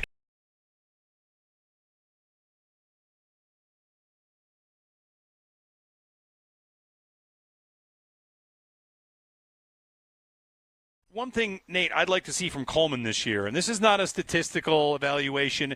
This is not yards and touchdowns. But if he wins on the outside, which the Bills are going to ask him to do, he'll command more attention, which is something he really did not do in his rookie season. One of the things you see from Coleman is defensive coordinators, year one, he was winning until he got hurt. But year one, they lined up single coverage on his side, and the Bills saw a ton of single high safety. And the Bills really, defensive coordinators said, I don't think I have to do more over there. I think I can throw my corner over there, and I'll be okay. I'll take my chances. Sometimes he won, sometimes he didn't. I think for this passing game to be the most it can be, he needs to draw a little more attention. Keep winning consistently, and when he gets attention, that kind of opens things up for others. It either has to be him or Josh Palmer. It has to be one of their two boundary receivers that has to force defenses to game plan for what they'll do on the boundaries. And for me, one of the things that stood out to me in the last episode of Hard Knocks, Jeremy, was Josh Allen was sitting down with Kyle Brandt. And who was the one? There was two guys he brought up, Keon Coleman and Dawson Knox. He had a full, healthy offseason coming into training camp. Like, you're talking about, they're going to need somebody on the outside to really start making defenses game plan or at least pay attention to their boundary. But if the Bills can actually have the two tight ends in the passing game that I think they've envisioned them having when they drafted Dalton Kincaid, there was this vision. I've yet to see the vision, Jeremy, where they have a two tight end offense where both guys are truly weapons, especially over the middle of the field. But what I've been waiting for is down the field with Dalton Kincaid. So for me, someone on this offense in terms of their pass catchers has to step up as a down the field weapon for this offense. I'm okay if it's Keon Coleman. I'm okay if it's Dalton Kincaid. But one of these guys, Josh Palmer, the separator in this group, one of them's got to step up. I think, to me, it's going to be Josh Palmer because he is the guy they brought in because of his separation ability. The question is, can he be their deep threat, their every down, kind of go down the field and go up and get it guy?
Buffalo Bills game day here on the Buffalo Bills Radio Network. Powered by Anderson Water, Power and Air. Tap into better living. Stay tuned following today's game for the Coach's Podium with head coach Sean McDermott live during the Bills postgame show. That's brought to you by Northtown Kia, Western New York's #1 Kia dealer. And, yeah, be a late postgame show. Are you here till like 5 a.m. like you normally are? Yep. Yeah. Nate, are you on the second postgame show? No. Just a regular postgame show. Just a regular postgame. You never know. I wake up in the morning and Nate's still at the stadium like, oh, here's what happened. No, I give our wonderful producers, Greg Harvey and Todd Brody a break. What I'm going to do is we're going to do this show until 7:30. Then I'm going to head back to the station. There you go. Do it from Amherst. Do it from Amherst. Very good. That's the one downfall of being out here. We're out here with the people, which is wonderful. Not the press box. We don't just get to see get to see the people. Well, we don't get to see Greg and Todd. Yes. So we miss those guys. Although they did come out to say hi. Yeah. All right. You want to get? We don't really predict things. No, we don't. The main reason we don't is we're reactors. Well, just most games like, the Bills probably going to win today because they just. Last year win a lot. Last year they won all their home games. Yeah, they win a lot. They win all the time. This is a big one. It's a big test, right? Big test. Baltimore. I kind of ask everybody, like, what do you think? Like, well, we'll see. Isn't it? Did Kansas City losing Friday night maybe ramp up this game a little bit more? Because if you could have a one-game lead right out of the gate over the two teams you're likely going to be fighting for that one seed against already losing, like I think that to me I think it ramped up this game just a little. I might ask it this way. In what scenario is the winner of this game not, go with me here, crowned the best team in the AFC after week 1? In what scenario is it not the winner of this game? ESPN, NFL Network, all the shows tomorrow are talking about the winner. Right, they're not talking about the Bengals who won by a point over the Browns. No. The Chargers maybe could get some run. We'll see what Denver does today. But whoever wins this game is going to be considered in the lead with a lot of season left. I got one for you. I was thinking about this on the way in, and I was going to do it for our next segment, but I want to do it with you. What would be more, what scenario would impact the Bills' season positively more? Greg Rousseau getting double-digit sacks for the first time in his career, or Keon Coleman getting 1,000 yards? I would go with Rousseau because I don't think the 1,000 yards is as big a deal. How many sacks for Rousseau? Let's say 10. 10.5. All right, those are both kind of modest numbers. 10.5 was the last leader under Sean McDermott, who was Leonard Floyd a couple years ago. That's right. So he'd be. I don't think either one of those is a very large. Whatever, they're milestones, 1,000 and double digits. The toughest part, I guess, the tough part would be. I don't know. I want bigger goals for both of them. Okay. Will Coleman get enough targets to get 1,000 yards? Maybe, yeah. Will Shakir? That's part of this passing offense. People ask, can Shakir get to 1,000 yards? I think he can if they throw it to him. Yeah, I think they can. I think they got a bunch of guys that can get to 1,000 if they throw it enough, throw it to the player enough, and then throw it enough. I mean, this has been a team volume that's been and run heavy, volume, clock control. I wonder if they'll do that today. They're going to come out opening drive. Will they be running on first and second? Will they be squeezing the air out of the ball because they're a little bit, protect the defense, which has its injuries and its young players. So Baltimore comes in with a lot of continuity. We'll see. Both teams do. I'd say both of these teams, very few players the unit that that's changed, weren't on this group or weren't on this field in January last year that weren't there. The biggest unit change is the Bills' defense, and they're missing half the changes. That's right. Right? What's new? Oh, Hairston, Ogunjobi, Hoyt, Bosa. 4 of those guys are gone or not available. Only Bosa is. 803-0550, 1-888-550-2550. Of course, Josh and Lamar tied together by the one narrative, the one sticking point. MVPs, yet to appear in a Super Bowl. Yep. They live shared existences. We had a Baltimore fan in a Lamar jersey walk up. That's the reality. As much as this game is one against the other, they live the same life. That's right. Someone's got to get by number 15. This is the year I think one of them's going to do it. One of them has to do it this year. Yeah. All right. That's it for this version of Buffalo Bills game day. But things roll on. Joe DiBiase is in. Countdown to kickoff is going to roll your way. The Roundtable comes your way from this very spot. We can see the stadium from where we're at. Watching this thing go up in the next couple weeks is going to be pretty cool. And, Opener, baby. What else would you rather be? Opener. One of the best days of the year. My two favorite days of the year: Bills home opener and Thanksgiving. Okay. Those are the two. I thought you were going to say Sabres home opener. Done. Yes, that's number 3. Yeah. That's number 3. Obviously. Yeah. Jeremy White, Nate Geary, countdown to kickoff is on the way. Let me see if I have to tell you anything on the way out, which I very well may have to do because, of course, countdown to kickoff is coming up. And, stay tuned following today's game for the Coaches Podium with head coach Sean McDermott live during Bills postgame, brought to you by Northtown Kia, Western New York's #1 Kia dealer.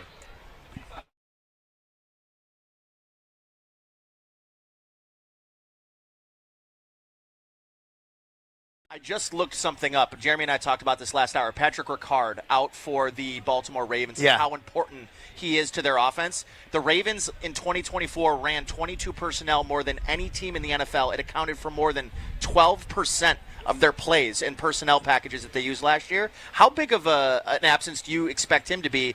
And which runner pass do you think his presence maybe has a bigger impact, or his lack of presence has a bigger impact? Well, it's the run game, but I bet you even on that stat you gave, I bet Isaiah Likely was also on the field on a lot of that. I would also agree. He's also out of the game. And I think those two as a pairing together, missing them for the Ravens is a really big deal. Now, from the Ravens side of things, they've been preparing for this for a while, right? They've known that Isaiah Likely wasn't going to play. They've probably known Patrick Ricard wasn't going to play for several weeks now. So they've been preparing a game plan here. That's why I find it super interesting.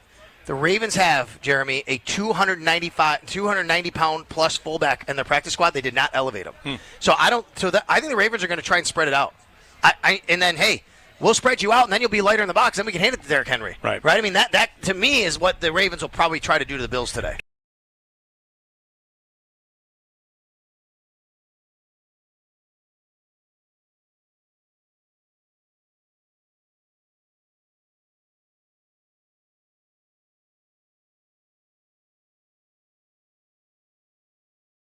All right, so we're waiting to see this passing game, this new passing game, and what it basically has turned into. So last year, it's Mac Hollins, it's MVS. The MVS is on the team when the season opens. MVS and Mac Hollins and a rookie Coleman, and they've upgraded. I don't think there's any doubt that they've upgraded. The one thing I would say about, you're saying 2 tight ends and this and that, I think you're more likely to see 3 tight ends than you are to see 1 tight end. They love Jackson Hawes. And the Spencer Hawes. No, it's Jackson Hawes. Sorry. I'll make that mistake 100 times, so I get it. Jackson Hawes, Spencer Brown. I'm already getting ahead of myself as they build this jumbo package. And they love this dude. I got Joe Brady during the week talking about him as the best blocking tight end they've ever evaluated. Yeah. Ever evaluated. So I think you can fully expect the Bills to try to go bully ball and run their big personnel out there, go with Jackson Hawes and Dawson Knox and maybe Kincaid. So the Raiders today using Brock Bowers out as an X-receiver. I don't know if the Bills have that in their arsenal for Dalton sure Kincaid. they do. But they might. You never know. I think you'll see a lot of 3 tight ends and a lot of efforts to really just do what they do and kind of set things up for James Cook to beat the Ravens in the run game.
We're at 3 hours and 20 minutes from the kickoff for the Buffalo Bills to begin their season. It's Sunday Night Football against the Baltimore Ravens at home. The Barnes Firm injury report for this game: injured for help, call 1-800-8-million. The Bills have one player listed on the injury report, cornerback Tre'Davious White, officially doubtful for tonight's contest. As for the Ravens, they've officially ruled two players out in fullback Patrick Ricard and tight end Isaiah Likely. We'll have continual coverage of Bills and Ravens all throughout the day leading up to the 8:20 kickoff from Orchard Park, New York, with Chris Brown, Eric Wood, and Sal Capaccio on the call from the Northwest Bank broadcast booth right here on the Buffalo Bills radio network. Around the NFL, there are 5 games in progress right now. It's the fourth quarter thanks to a lightning delay. The Jaguars up 23-10 on the Panthers. The rest of these games are starting to get to the second quarter, if not already in them. In the second quarter, it's the Titans and Broncos tied at 3. The 49ers and Seahawks tied at 7. Meanwhile, it is the end of the first quarter for the Texans and Rams. Houston leading LA 3-0. The Packers holding a 10-0 lead on Detroit. That one still with a minute and change left in the first quarter. Games from earlier today: the Buccaneers defeat the Falcons 23-20. The Bengals hold off the Browns 17-16. The Raiders beat the Patriots 20-13. Same score for the Cardinals over the Saints. The Steelers get a game-winning field goal from Chris Boswell to go 34-32 against the Jets. The Commanders winning 21-6 over the Giants, and the Colts blowing out the Dolphins 33-8. This update is brought to you by Fiegel, Carr, and Joyce, your border attorneys. I'm Derek Kramer with the Buffalo Bills Radio Network. Let's get another look at traffic around the stadium, and it's time to kick it to Trevor Rush Hour Howard. Trevor, can I kick it? Yes, you can, Derek. Bills Mafia is packing the streets of Orchard Park, and right now Abbott Road is still closed northbound and southbound from Route 20 to Route 20A, and we're also seeing some snail pace moving traffic along Big Tree Road as well as Southwestern Boulevard. However, the major throughways on your drive to Highmark Stadium are still looking great, as the 90 and 219 are still running very, very smoothly. Your drive to the stadium is brought to you by Paddock Chevrolet. Score big with new Chevys and quality pre-owned vehicles from Paddock Chevrolet. I'm Trevor Howard on the Buffalo Bills Radio Network.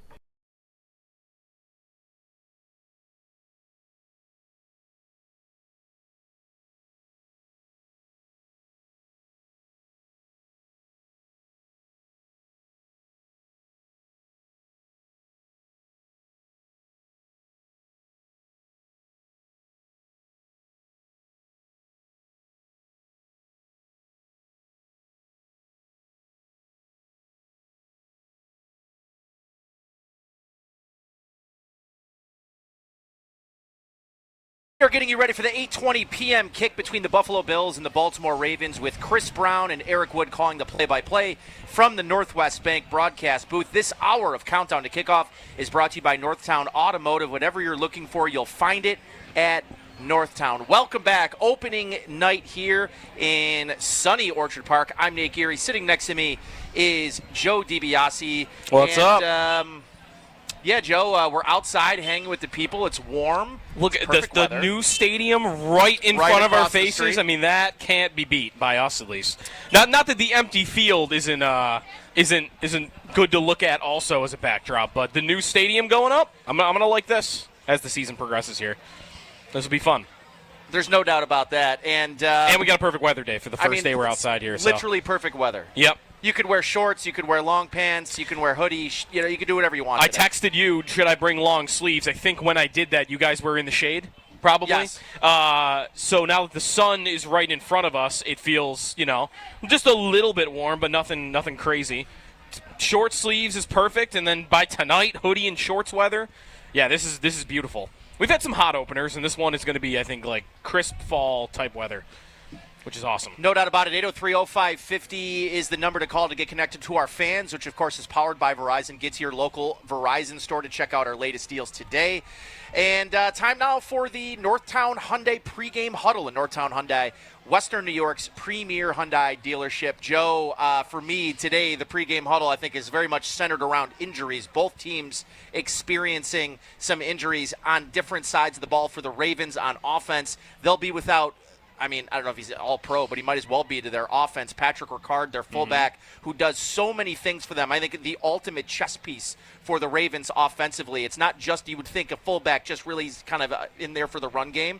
But for me, Patrick Ricard means a lot to their pass game. He's sort of the chess piece that forces a defense like the Bills to take Taron Johnson off of the field and Dorian Williams onto it, which can give them really solid looks in the pass game. So missing him, I think, is huge. And then you also have their best receiving tight end in Isaiah Likely, who is also out for this game. They knew he'd be out, kind of dating back to the open training camp with an ankle injury, and he has not yet ready to come back to play for the Ravens. So 2 big injuries for the Ravens, and then defensively for the Bills, he has not been ruled out but has been listed as doubtful, not expecting Tre'Davious White to play for the Bills this evening, which means the Bills could be starting 6th-round pick and corner Dorian Strong. So we'll see who ends up starting at corner opposite of Christian Benford. But today, for me, the sort of pregame huddle aspect of this game, the things that's going to really stand out to me are which team can overcome their early season injuries. Yep.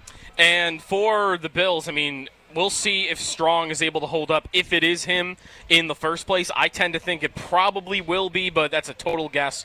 Mostly just because if they truly like Jamarcus Ingram as an outside corner, how come they never put him in the AFC Championship as Kyrie Elam was getting walked on a down-to-down basis? Like, they had every chance to do that in the last football game they played, and they did not do that. They like him on special teams. They like him, I think, in the nickel in a pinch. Maybe they like him in an emergency on the outside, but we'll see if it is Strong out there. And if it is, I don't know what that's going to look like. I mean, best case scenario, it looks like the last time a 6th-round rookie had to play right out of the gates in a regular season, which was Christian Benford.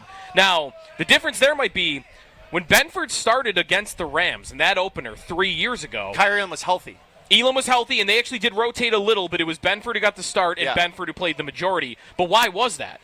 It wasn't given to him. He had a great He won camp, the job, yeah. Right? He really came out and won the job. It was, not like the story of camp, but it was a thing I remember talking about with Sal during that training camp of, hey, this Christian Benford out of Villanova, like, he's making plays day in and day out. There's some buzz about him at camp.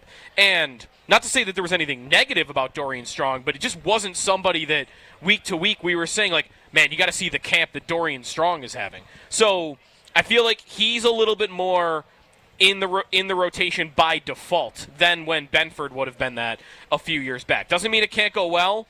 DeAndre Hopkins might have no juice left, and if you can get that matchup, it could be the athletic young guy wins it, or it could be the old, experienced, savvy, wise receiver just puts him in a blender throughout the course of the day. That to me is a matchup to look out for, is Hopkins versus maybe Dorian Strong. So not only was that your pregame huddle, was also your Barnes Firm injury update. Injured for help?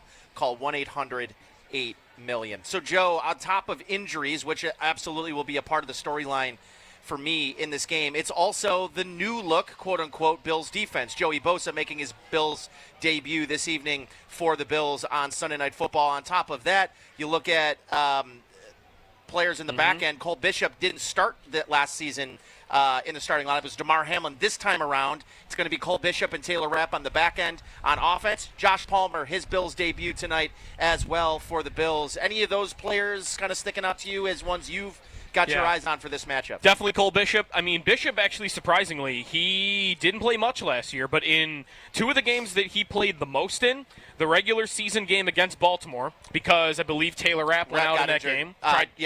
Derrick Henry, I'm pretty sure, knocked a bolt loose upstairs. I think he tried to go at his thighs, and that didn't go well for him. Bad idea. So what does Bishop play in that game? 72% of the snaps.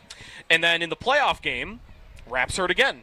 Early on, he gets the interception, he gets hurt, so Bishop plays 66% of the snaps. So this is a player the Ravens are a little more familiar with than other opponents. They saw him twice last season, and there were mistakes. I remember it would have been a combo mistake. There was a big Bateman play last year in the playoff game that got the Ravens down to goal to go. And it was a big miscommunication between Hamlin and Cole Bishop. You can't have those happen in this game. So Bishop, to me, with the missed reps in camp due to all the injuries, with the uncertainty of him coming in to the season, them protecting themselves by keeping Hamlin around and bringing in Jordan Poyer and all these safety options that they currently have in case it doesn't go well. Yeah, I've got my eye on Cole Bishop, because if I am the Ravens, I'm attacking weak points of the Bills' defense. Yeah. And one of those weak points that I'd want to test early would be, can Cole Bishop stay in the right positions, or can I confuse him, get him lost a little bit, and have a big play over the top? Yeah, and I think, too, for the Bills offensively, I'm probably most looking forward to seeing what Josh Palmer looks like in this Bills offense, what the group of receivers, what the rotation will look like, because we knew last year, yeah, they had top three, but you saw Matt Collins play a whole bunch, really from week one on last year. I don't know that a lot of people, I know I wasn't expecting Matt Collins to be an everyday player on offense. I thought more of him as, would he be kind of a special teams contributor with some, spot duty on the offensive side of the ball. So who's taking that position? Is it Tyrell Shavers? Is he going to see some time out there? Curtis Samuel's healthy. He'll be in the lineup presumably tonight. So what does the wide receiver room look like? What is the, who's going to play first? In 11 personnel, who's going to show up when they go four wides? Is it Elijah Moore, or is it Curtis Samuel, or is it Tyrell Shavers? So I think for me, I'm excited to see a little bit of what this offense, the identity of this wide receiver room, because I think the top of the ticking order right now for me is Shakir, Keon Coleman, and Josh Palmer. Outside of that, we don't really know what this room looks like. We talked about this, too, last hour, Joe, with Jeremy, which is, I think, the one guy that is still really interesting to me in this whole, kind of conversation about what the offense looks like to start the season is, I think it was impossible to evaluate Elijah Moore, because Elijah Moore was mostly playing with Mitchell Trubisky, who's the backup, and the only reason he's going to play is if Josh Allen gets hurt, knock on wood. Yep. And Mike White and Shane Bichelle. So we didn't really get an opportunity, I think, to fairly evaluate Elijah Moore. So because of that, I think I'm maybe most interested to see what his role could potentially be, if at all, if he has a primary role in this offense. Yeah. Is it ahead of Curtis Samuel? Is it ahead of Tyrell Shaver? So we will see tonight. Who's the fourth receiver that's going to come in and see game action? It's funny because I could see what it looks like. If Shavers plays tonight, I could see what it looks like. It's a Hollins-like role where he's playing on the outside and he's doing some of those cardio routes, getting the defense down the field. He's blocking, and that's going to be on the outside. If Samuel plays, can't you envision it a little bit? Yeah. It's bubble screens. Maybe he's lined up in the backfield here or there. And maybe he plays more tonight because Khalil Shakir is still kind of recovering from an ankle injury. Maybe, that's right. Yeah. Where Moore is interesting is we don't really know what the role would be. Yeah. Because he's a versatile receiver in theory, could he be someone they're lining up on the outside trying to beat man coverage? Could they be lining him up in the slot to spell Khalil Shakir in the same way that you're thinking about Curtis Samuel?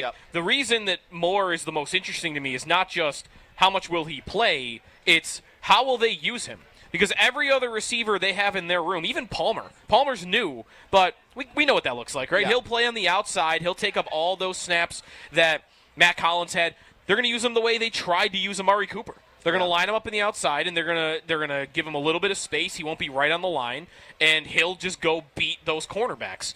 I don't have a good grasp on what they think of Elijah Moore, what type of receiver they see him being in this offense. It's really possible he doesn't play much at all tonight. It's very possible. We'll see about inactives. Is it even which one of the receivers is inactive tonight? Because there's a chance I think they only dress 5. I think there's a very good chance they'll dress 5 because I think, too, for me, Tyrell Shavers is going to be in your game day lineup. He's going to be a primary special teams contributor. So if Shavers is in, Curtis Samuel knows the offense. I think they know what they have in Curtis Samuel. But the injury, I think, for Samuel put him behind, again, the 8 ball this offseason. I was looking forward to seeing what Curtis Samuel's expanded role could be. We just haven't seen it. I think when we've seen a glimpse of it was towards the end of last year. That Denver game, he was kind of their deep threat and throughout the playoffs. But he's not a guy that I think – here's the thing. I know that everybody eats mantra – is alive and well, and it's something that they really buy into within this group of pass catchers. But while that's true, it's true to an extent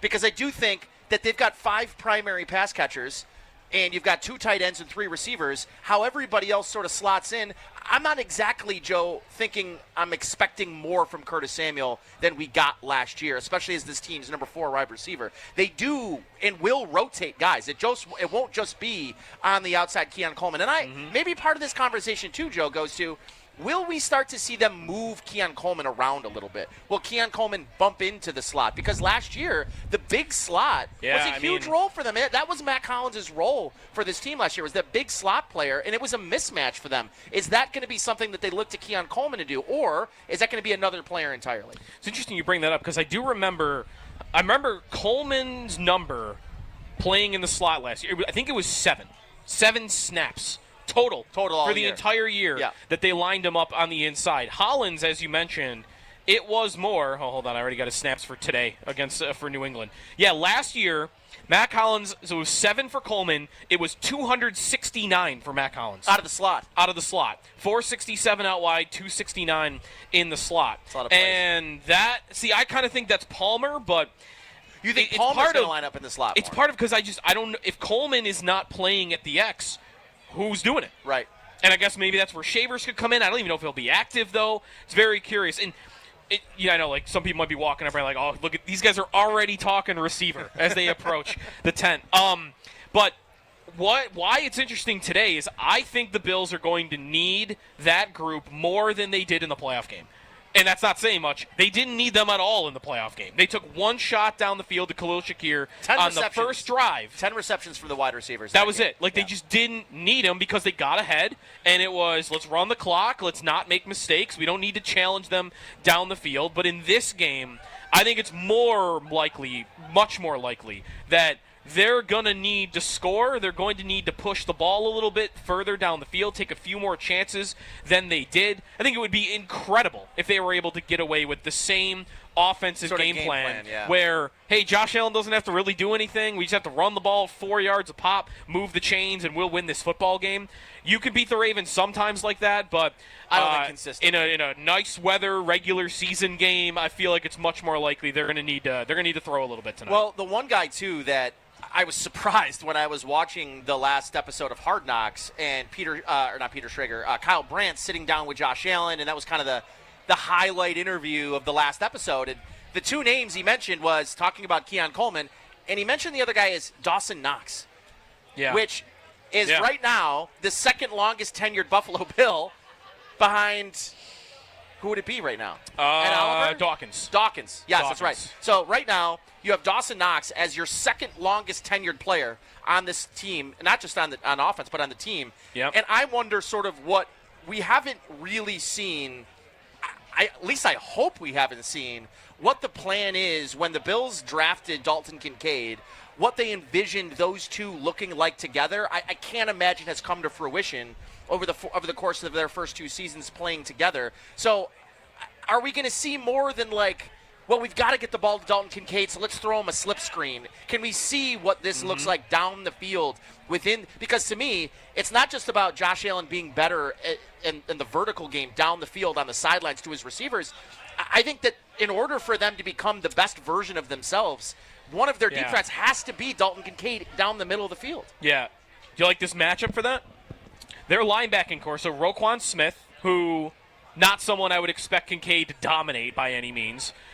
Trenton Simpson, starting at linebacker. He got benched during last season for playing reasons, like not injuries. Right. Like he was on the field for them last year, and they took him out because it was not going well at all. The guy couldn't cover, and he's starting at the will linebacker for the Ravens today. So if you want Kincaid getting more plays down the field, then I would say, all right, get him matched up with Trenton Simpson and run him up the seams. But that's not really how they seem to want to use Kincaid. Maybe it'll be different. Maybe this year it's more of that, because I would say that the most successful plays to Kincaid in his first 2 seasons have been those little bubble screens where he gets 6-7 yards, or these little crossing patterns. Like, it's been a lot more Zach Ertz-like than I really would have loved. I would like more of him going up down the seams, more like a Trey McBride, and less of the, I'm just going to get 5 yards a pop here on 3rd and 4. Like, I would like to see him be a mismatch against those weak linebackers. I don't need to see him a part of the screen game either. It's just not something I need to see. He is pretty good at it for a tight end, but you would think the Bills have enough guys that are already, like Shakir's going to give you that, and Coleman's going to give you that, and Samuel's going to give you that. Moore's going to give. Really, they have like 5 guys in the screen game already before you get to Kincaid. And, last year, too, we started to finally see a semblance of a traditional running back screen game, too. A lot of it was with Ty Johnson, but some of it with James Cook as well. I wonder if that's a part of their screen game that's one of the pieces of their scheme offensively that we start to see evolve and become even more potent, because I do think the Bills are, last year really switched more towards and leaned into, running more screens, largely to Khalil Shakir and some of the other wide receivers and tight ends. But last year was the first time we saw them competently run running back screen plays. They're one of the easiest plays in the NFL to rip off chunk plays, and they finally started to do it towards the end of the season. I think Ty Johnson, as much as James Cook signed the contract extension, he is their number one running back. Like, there's no doubt about that. But I do wonder, are we set to see James Cook see more? Is he going to see more third down opportunities? To me, I think it's so hard to think about taking Ty Johnson off the field on third down because of how good he is in the pass game as a run block or as a pass blocker. Yeah. But also, he proved to me last year they could count on him as a pass catching running back. And as much as you want to say the best big play threat this offense has is James Cook. Yep. Is number 2 Ty Johnson? Pass catch just in terms of the running backs? Yeah, I mean, I think it's arguable that he's number 1. I really do. I mean, Allen thinks in that. Allen called him the best. Not to say that he's doing this on purpose to criticize James Cook, but Josh Allen said Ty Johnson's the best pass-catching running back, third down back in the league. That would mean that he thinks he's better than James Cook is at it. Yes. And the team operates that way as well because they take listen, the Cook thing on third downs, part of it is pass blocking. Correct. Probably the bigger part of it, sure, is pass blocking. But it's not like he's been perfect as a pass catcher either. Yep. Last year was a lot better. There were not a lot of drops. But 2 years ago, there were like 4 walk-in touchdowns that he had. So not to say that that's gone forever. You would hope it is. But Ty Johnson's not had any of those issues in his entire career. Yeah. I mean, even when he's with the Jets, this is not new for Ty Johnson. He had 55 targets in a season for the New York Jets. Last year was 25 for the Bills. So as much as you would have liked Ty Johnson in the Bills' pass attack last year, he did it by more than double with the New York Jets in the past. So there's more in there for him as a pass catcher. He'd be the one whose role I'd want to see grow in the pass game more than I would with James Cook. James Cook can do it. I just don't think you need him to. Yeah, I think you saw what a role for Ty Johnson on third down in their pass game could look like in the start of the second half of the year. It really wasn't as prevalent early on, but I think that the Denver play, right? I mean, that was a game-changing play that he makes in the back of the end zone. Now, Josh Allen makes that play, but he also is the one that gets down and gets his shin down and makes the catch. Yep. And to me, the Lions and the Lions and Rams games where the offense was at its peak, he was a huge part of what they were trying to do. And for me, part of what makes Ty Johnson, I think, such a unique talent for this group is they have been telling you with their actions. It wasn't just Joe Brady, but it was Ken Dorsey before that. They had been looking for a true pass-catching running back. They drafted James Cook thinking, the general manager said it after the draft, he's a scat back. He's a sub back. They've been looking for the guy they can turn to in their pass game to create mismatches. And I think, again, you want to talk about the mismatch potentially at tight end for the Bills against these Ravens linebackers. Yep. I might argue the mismatch might also be Ty Johnson against these Ravens linebackers, getting him involved in the pass game too. So I think for me, there just is, when everybody eats that, the whole mantra, when I think about it, again, I think there are limited targets to the pieces that they do have. But I think for me, everybody eats is every running back, every tight end, and every wide receiver in this offense can be a part of a game plan at any given game. Last 3 seasons, drops for the 2 running backs. James Cook in the last 3 seasons, 11. Ty Johnson, 1. 1 drop for Ty Johnson, and that's it. Less targets, but by percentage, he's going to be a lot better as well. Very quick update from around the league before we take a break here. George Kittle has been ruled out for the remainder of the Niners game with a hamstring injury. That'd be big for the Niners. All right, time now for Tailgate Trivia presented by TSE Buffalo. Be the first caller to correctly answer our Tailgate Trivia question, and you'll win Bills autographed merch items courtesy of Total Sports Entertainment Buffalo. Joe, are you ready for my mind bender question for you here? Yes, It's really let's not. go. It's actually quite easy. I'm giving a layup for the listeners at home for our first Tailgate Trivia of the season. Lamar Jackson, Josh Allen both made their NFL debuts against each other in 2008. However, neither of them started the game.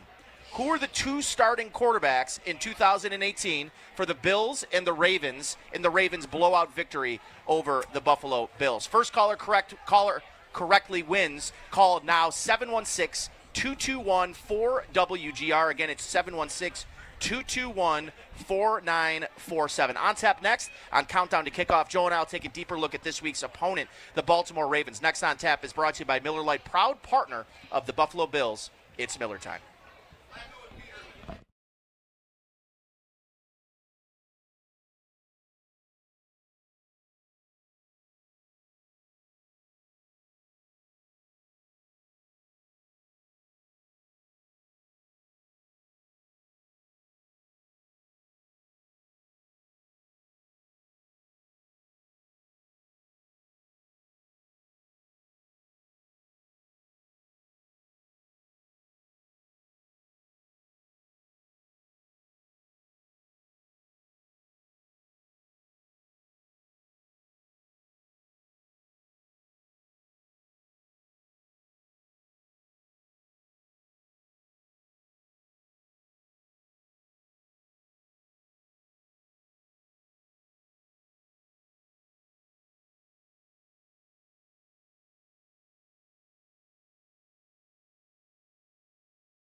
I just looked something up. Jeremy and I talked about this last hour. Patrick Ricard out for the Baltimore Ravens and how important he is to their offense. The Ravens in 2024 ran 22 personnel more than any team in the NFL. It accounted for more than 12% of their plays and personnel packages that they used last year. How big of an absence do you expect him to be? And which runner pass do you think his presence maybe has a bigger impact, or his lack of presence has a bigger impact? Well, it's the run game, but I bet you even on that stat you gave, I bet Isaiah Likely was also on the field on a lot of that. I would also agree. He's also out of the game. And I think those two as a pairing together missing.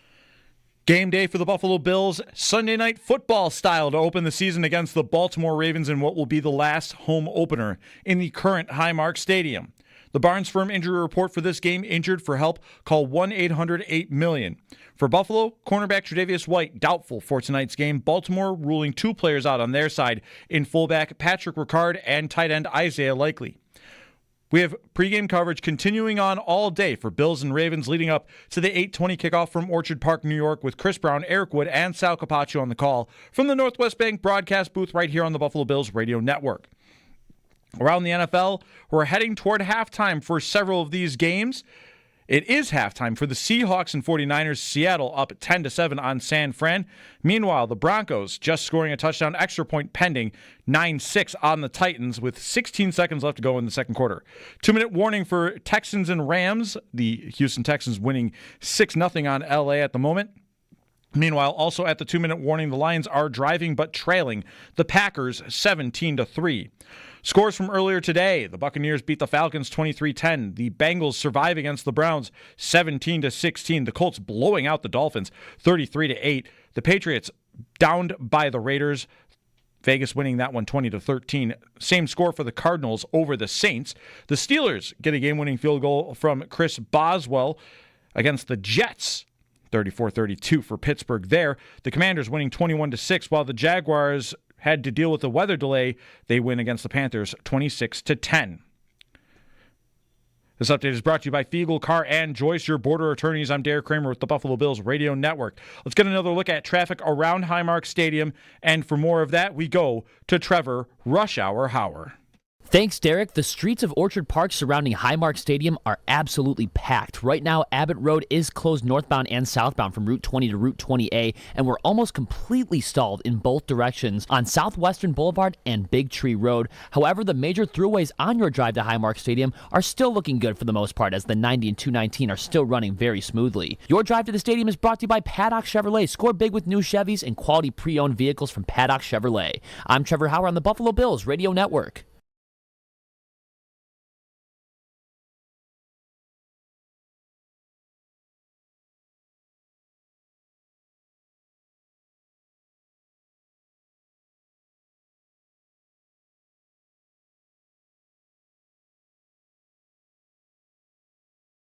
I think the first and foremost thing, just trying to do too much and trying to play hero ball maybe too early. Over the years, just finding out, like, let the game come to us, especially myself. Throwing checkdowns early and moving the sticks and just worrying about, the play at hand and not the entire drive. So, yeah, just looking forward to going out there and execute with my teammates.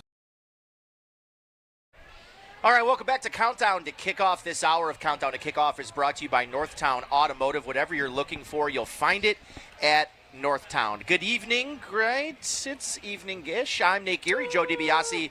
We are live from, Gate 5 here at Highmark Stadium. We're out right in front of where Sunday Night Football will be recording. So there's a lot of people lined up over here as the Bills set to face off against the Ravens. And a shout-out to Nick from Rochester, who won our tailgate trivia. And the answer, by the way, to our tailgate trivia question, who are the 2 starting quarterbacks to start the 2018 season opener in Baltimore, where both Josh Allen and Lamar Jackson made their NFL debuts? Joe?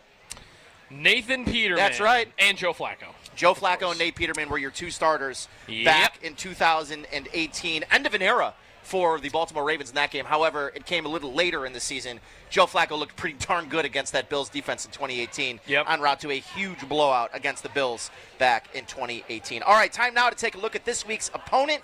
the Baltimore Ravens. And we'll start with last year, Joe. First in total offense, 7th in passing, 1st in rushing. Last year defensively, 10th in total defense, which was a big turnaround. They struggled mightily early last season, so much so that even after their huge improvement later down the stretch, they were still 31st against the pass last year defensively, and of course first against the run. Some storylines to this game. I mentioned Patrick Ricard being out for this game, the Ravens fullback. I'm going to give you some stats on this, Joe. The Ravens last year ran 22 personnel more than any team in the league. Over 12% of their offensive snaps started in 12 personnel. That means 2 running backs, a fullback and a running back, and 2 tight ends. So it's a big unit set. The thing for me is whenever you've got 22 personnel, it forces for them anyways, to take a guy like Taron Johnson off the field and a guy like Dorian Williams on it. So for me, Patrick Ricard is important for them offensively in what they do in the run game, but I think for me, it becomes even more so in the pass game because it doesn't allow them to dictate the matchups. They won't be able to dictate whether or not the Bills and Bobby Babbitt are going to put Dorian Williams in the field. I feel like today, the Bills are going to put Dorian Williams in the field if they want him on the field, not because they have to match personnel for personnel. They also had the highest EPA per play in the NFL last year in 22 personnel. 21 personnel. They were 3rd in the league last year. Again, 2 running backs, a tight end, 1 tight end, a running back, and a fullback in the league last year. And they were 3rd in EPA per play. So I think for me, Pat Ricard not being in this game is a huge storyline for the Baltimore Ravens. And I know, like, Nate, it's a fullback. Who really cares? Fullbacks barely play anymore. For the Ravens, he's such a key piece. If you want to talk about what the Bills see and what they're hoping to get in Michael Hoyt defensively, that true chess piece they can move around the board and dictate, offense's personnel packages. Well, that's what the Ravens have offensively in Patrick Ricard. The other thing, last year, Joe, Zay Flowers did not play in that playoff matchup last year. He'll be back. He's healthy. Their wide receiver group, although it doesn't really scare me, I still view them as a formidable group of 3 led by, I think, Zay Flowers. I think they could be an 11 personnel team today with 3 wide receivers a lot. Without Isaiah Likely, especially not playing, and then you mentioned Ricard. I think those 2 combined together in that playoff game, having the fullback, having the 2 tight end sets, to be as talented as Baltimore is at that, and to not have them, Taron Johnson in that playoff game. The Bills want to have Taron Johnson on the field as much as possible. In most matchups, he's looking at 90+% of the snaps. In that playoff game against the Baltimore Ravens, he played 61% of the snaps. That might even sound like still a decent number. It was the fewest snaps that Taron Johnson played in a game where he had not been injured or it was garbage time at the end with the backups since the win game against New England, which was 3 years before that. They didn't play him in that Baltimore game 40% of the time. Why? Ricard. Likely. These 2 are not playing. So to me, the Bills, I think, are much more free to put Taron Johnson back on the field in this game. And I think you might have a big matchup where, think of the Baltimore receivers. Bateman plays on the outside. Hopkins can do both, but he's going to play on the outside more often. I think Zay Flowers, who already has been somewhat of a slot guy in his career, might be more of a slot guy than he ever has before because of what the other 2 skill sets are at his position. So I think get ready for Taron Johnson versus Zay Flowers tonight.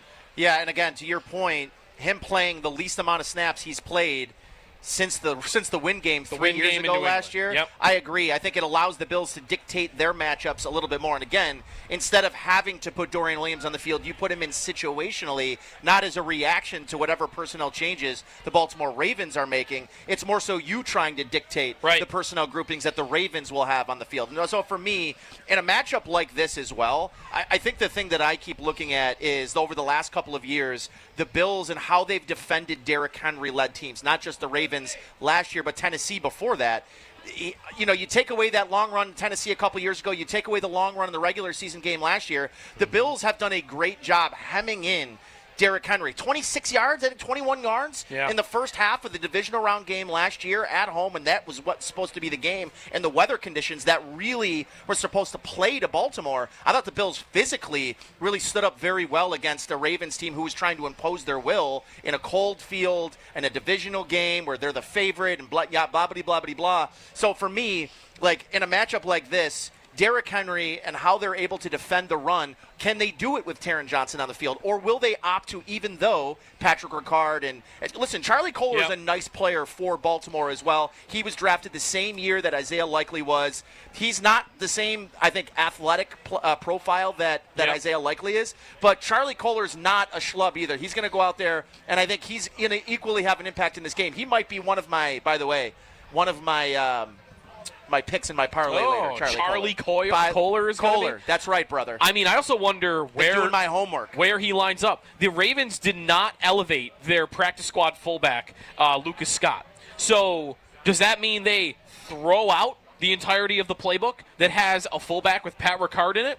Or is there somebody else on the roster that is capable of playing that role that we do not know? Is it Kolar? Are we going to see Kolar at fullback tonight? I don't know. Fullback's a weird position. Pat Ricard used to be a defensive tackle. Maybe they throw one of their defensive tackles out there to block for Derrick Henry. And I wonder what they have in store for that, because the idea that's such an integral piece of their offense and they just don't have a plan B for it. Like if Ricard's not playing, they just don't use it at all. I think that's a little questionable. I bet they have somebody on their roster that's ready to step into that spot. All right, on tap next on Countdown to Kickoff, we're going to preview this week's quarterback matchup of the past two MVPs, Lamar Jackson and Josh Allen. On tap next is brought to you by Miller Lite, proud partner of the Buffalo Bills. It's Miller time, but first, it's time for this week's player profile, Joey Bosa.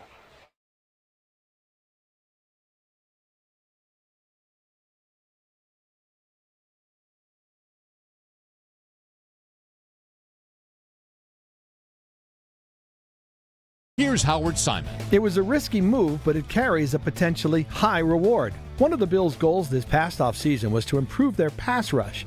Just days after the release of Von Miller, the Bills signed veteran pass rusher Joey Bosa to a one-year contract worth $12.6 million. Bosa's resume is impressive. He recorded 72 sacks over 9 seasons with the LA Chargers, the second most in franchise history.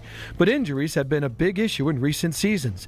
Bosa, who turned 30 in July, has missed 23 games over the last 3 years. Now, last year, he had a career-low 50% snap count. Bosa recorded 10 or more sacks in 4 of his first 6 seasons in the NFL, but his last double-digit sack campaign came in 2021. The 6'5", 280-pounder has just 14 sacks over the last 3 seasons. Bosa came to the league in 2016, drafted 3rd overall after a standout college career with Ohio State, where he was twice named All-American. Football's in his blood. Bosa's father, John, played for Miami from 1987 to 1990. Brother Nick plays right now for San Francisco, and one of his cousins is Jake Kummerow, a former Bill. According to the Bills media guide, Bosa's favorite athlete growing up was Peyton Manning. His favorite movie is There Will Be Blood. His dream sporting event to attend is the Masters. Bosa has 2 different colored eyes. And did you know he was an extra in the final season of Game of Thrones? Now you know a little more about Joey Bosa. The Buffalo Bills player profiles have been brought to you by Belknap Heating and Cooling. For more comfort and less ka-ching, give Belknap a ring.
back. The countdown to kick off. This hour of Countdown to Kickoff is brought to you by Northtown Automotive. Whatever you're looking for, you'll find it at Northtown. Nick Geary, Joe DiBiase, we are in the crowd today for pregame in the parking lot right near Gate 5. We're near the Pepsi stand. There's a bunch of people out here for the Sunday Night Football crew.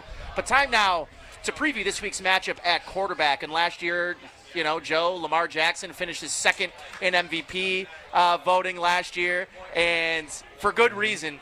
At career highs in both passing yards, completion percentage, and touchdowns, Joe. Yards per completion, a career high at 8.5. Yards per completion, 13.2 last year. Passer rating, first in the NFL, 119.6, and he was tied for first in the league last year with QBR, with, of course, Josh Allen. So Lamar Jackson, a unique sort of defense of how you defend Lamar Jackson doesn't necessarily change year to year, Joe. But I do wonder if there's some new wrinkle they might try to roll out against Lamar Jackson, knowing it's going to be a different look for this Ravens offense. I think what makes week one so fun is that you kind of have new wrinkles every year. And I think this year it's going to be really unique for the Bills and how they defend the Ravens, because I think there's more unknowns to the Ravens offense this year without Isaiah Likely, without Patrick Ricard.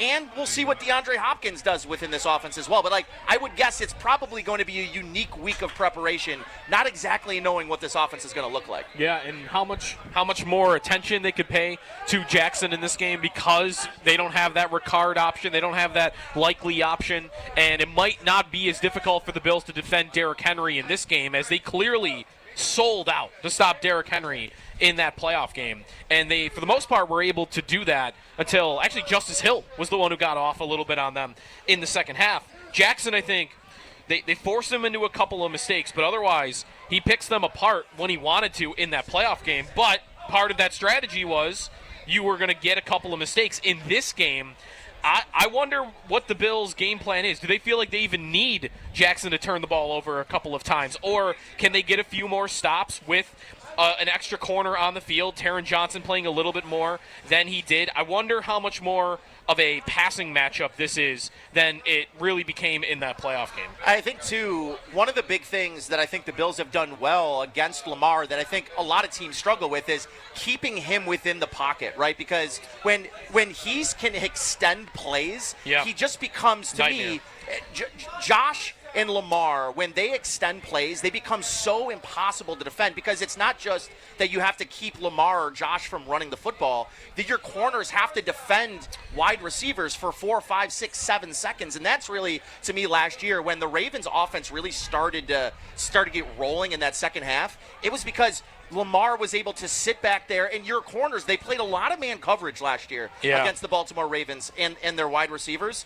And man coverage works initially, but you have to be able to get to the quarterback. Otherwise, your corners just can't cover for that long. So, for me, I think if the Bills are going to run more man coverage again, which, again, I think maybe I would think they're not going to do with if Dorian Strong or like Ingram are playing in this game, I'm not sure you want to lean on man coverage and have guys turning their backs to Lamar Jackson. Well, in that game, that playoff game, Jackson, 6 for 39 on the ground. I think anybody would say right now you would take that in a heartbeat. But the Ravens didn't really attempt to use him in a designed way. He only had 2 designed runs in that entire football game.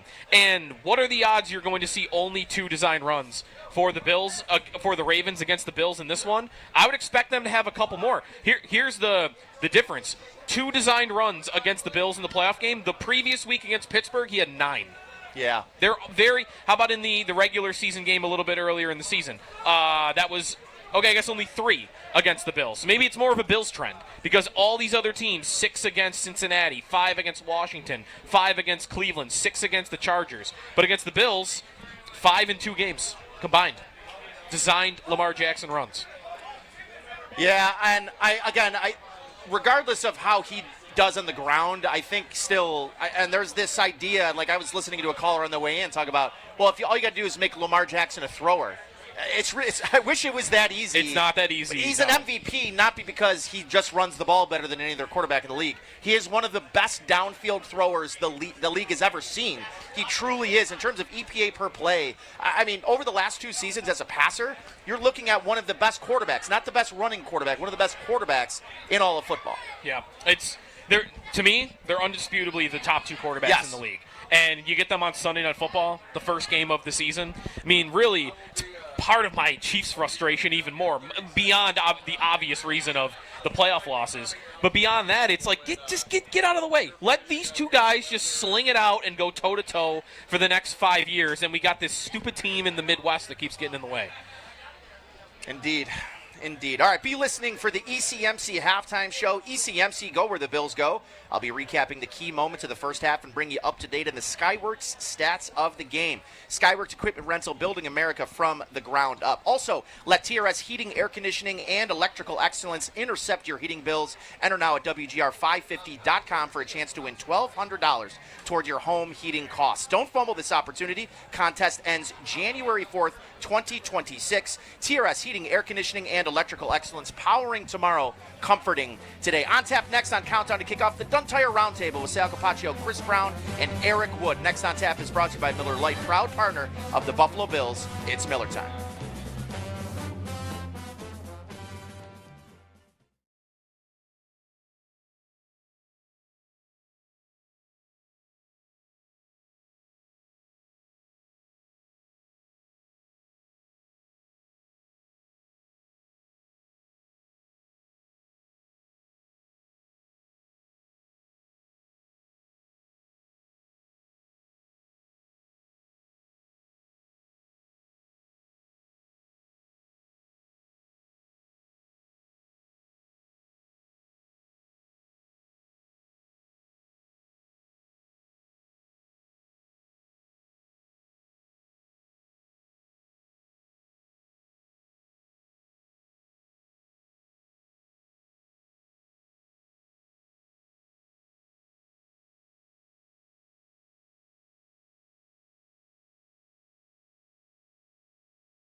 Buffalo Bills game day on the Buffalo Bills Radio Network. All right, here we go. We got to have a drive. 23 left.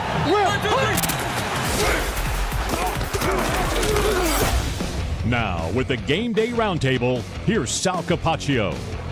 We're getting you ready for an 8:20 p.m. preseason kickoff. It's actually the regular season kickoff now between the Buffalo Bills and the Baltimore Ravens, with Chris Brown and Eric Wood calling the play-by-play from the Northwest Bank broadcast booth. This hour of Countdown to Kickoff is brought to you by Northtown Automotive. Whatever you're looking for, you'll find it at Northtown. Sal Capaccio here on stage just outside Highmark Stadium, overlooking across the street the new Highmark Stadium, which will be here next year for fans. But in the meantime, this year, we got fans showing up watching us here on stage at WGR. How's everybody doing out there today? You guys hear it? Look at that. How about that? We got a great crowd out here today. We're going to have a great crowd inside Highmark Stadium for the Ravens and Bills kicking off Sunday Night Football. Of course, a rematch of the 2024 AFC Divisional Round matchup. It was back in January, a cold January night, that the Buffalo Bills beat the Baltimore Ravens to go to the AFC Championship game. Now, the opening game of the 2025 season. We got a lot going on here on the pregame roundtable. We're going to hear from Chris and Eric in just a moment, but let's get you a traffic update. Your drive to the stadium is brought to you by Paddock Chevrolet. Score big with new Chevys and quality-owned vehicles from Paddock Chevrolet. Let's throw it to Trevor Hauer with a look at our traffic. Thank you, Sal. The streets of Orchard Park surrounding Highmark Stadium are packed, to say the least. Right now, Abbott Road is closed northbound and southbound from Route 20 to Route 20A, and we're almost completely stalled in both directions on Southwestern Boulevard, California Road, and Big Tree Road. However, the major throughways on your drive to Highmark Stadium are still looking good for the most part, as the 90 and the 219 are still running very smoothly. Your drive to the stadium is brought to you by Paddock Chevrolet. Score big with new Chevys and quality pre-owned vehicles from Paddock Chevrolet. I'm Trevor Hauer on the Buffalo Bills Radio Network. All right, thank you very much, Trevor. This is the Countdown to Kickoff Roundtable. Sal Capaccio, Chris Brown, and Eric Wood. This opening segment of the Roundtable is brought to you by Hamburg Overhead Door, over-delivering all over Western New York. Gentlemen, not only welcome to the regular season, but welcome to this brand new setup we have with all this red, white, and blue out here. Yeah, it's pretty awesome. Yeah, a little better energy than when we're in the booth doing this, so this is pretty neat. Yeah, because the fans aren't usually in yet, or they're just starting to file in. We're doing it from the broadcast booth, so good to be out here with the energy and the action pack. I mean, it's crazy. I don't know about you with traffic, man. It was rough. I was worried I wasn't going to get here in time. Yeah, most of the time for a late game, it's not as bad at traffic because people trickle in throughout the day. For some reason, the home opener is always like that. And that 4 o'clock rush hour was really hitting today. All right, guys. Well, not only we're here in front of a great many amount of fans outside the stadium, but just over the distance, just about a couple of football fields away, we see the construction of the brand new Highmark Stadium. What a fantastic look. Every time we come out here, it gets more and more. And I know you guys have had a pleasure to go inside Highmark Stadium, new Highmark Stadium, and recently, and boy, Chris, I know you've been in there recently. Just tell us a little bit about how this thing is coming together and what you've seen. Yeah, the skin is going up on the outside now, which is all that wind confusion screening that actually allows the wind to pass through it in different ways. And I can tell you, I went over there last Monday, and it was a windy day. The flags on the top of the stadium were whipping, and I'm standing on the field, or right next to what the field will be.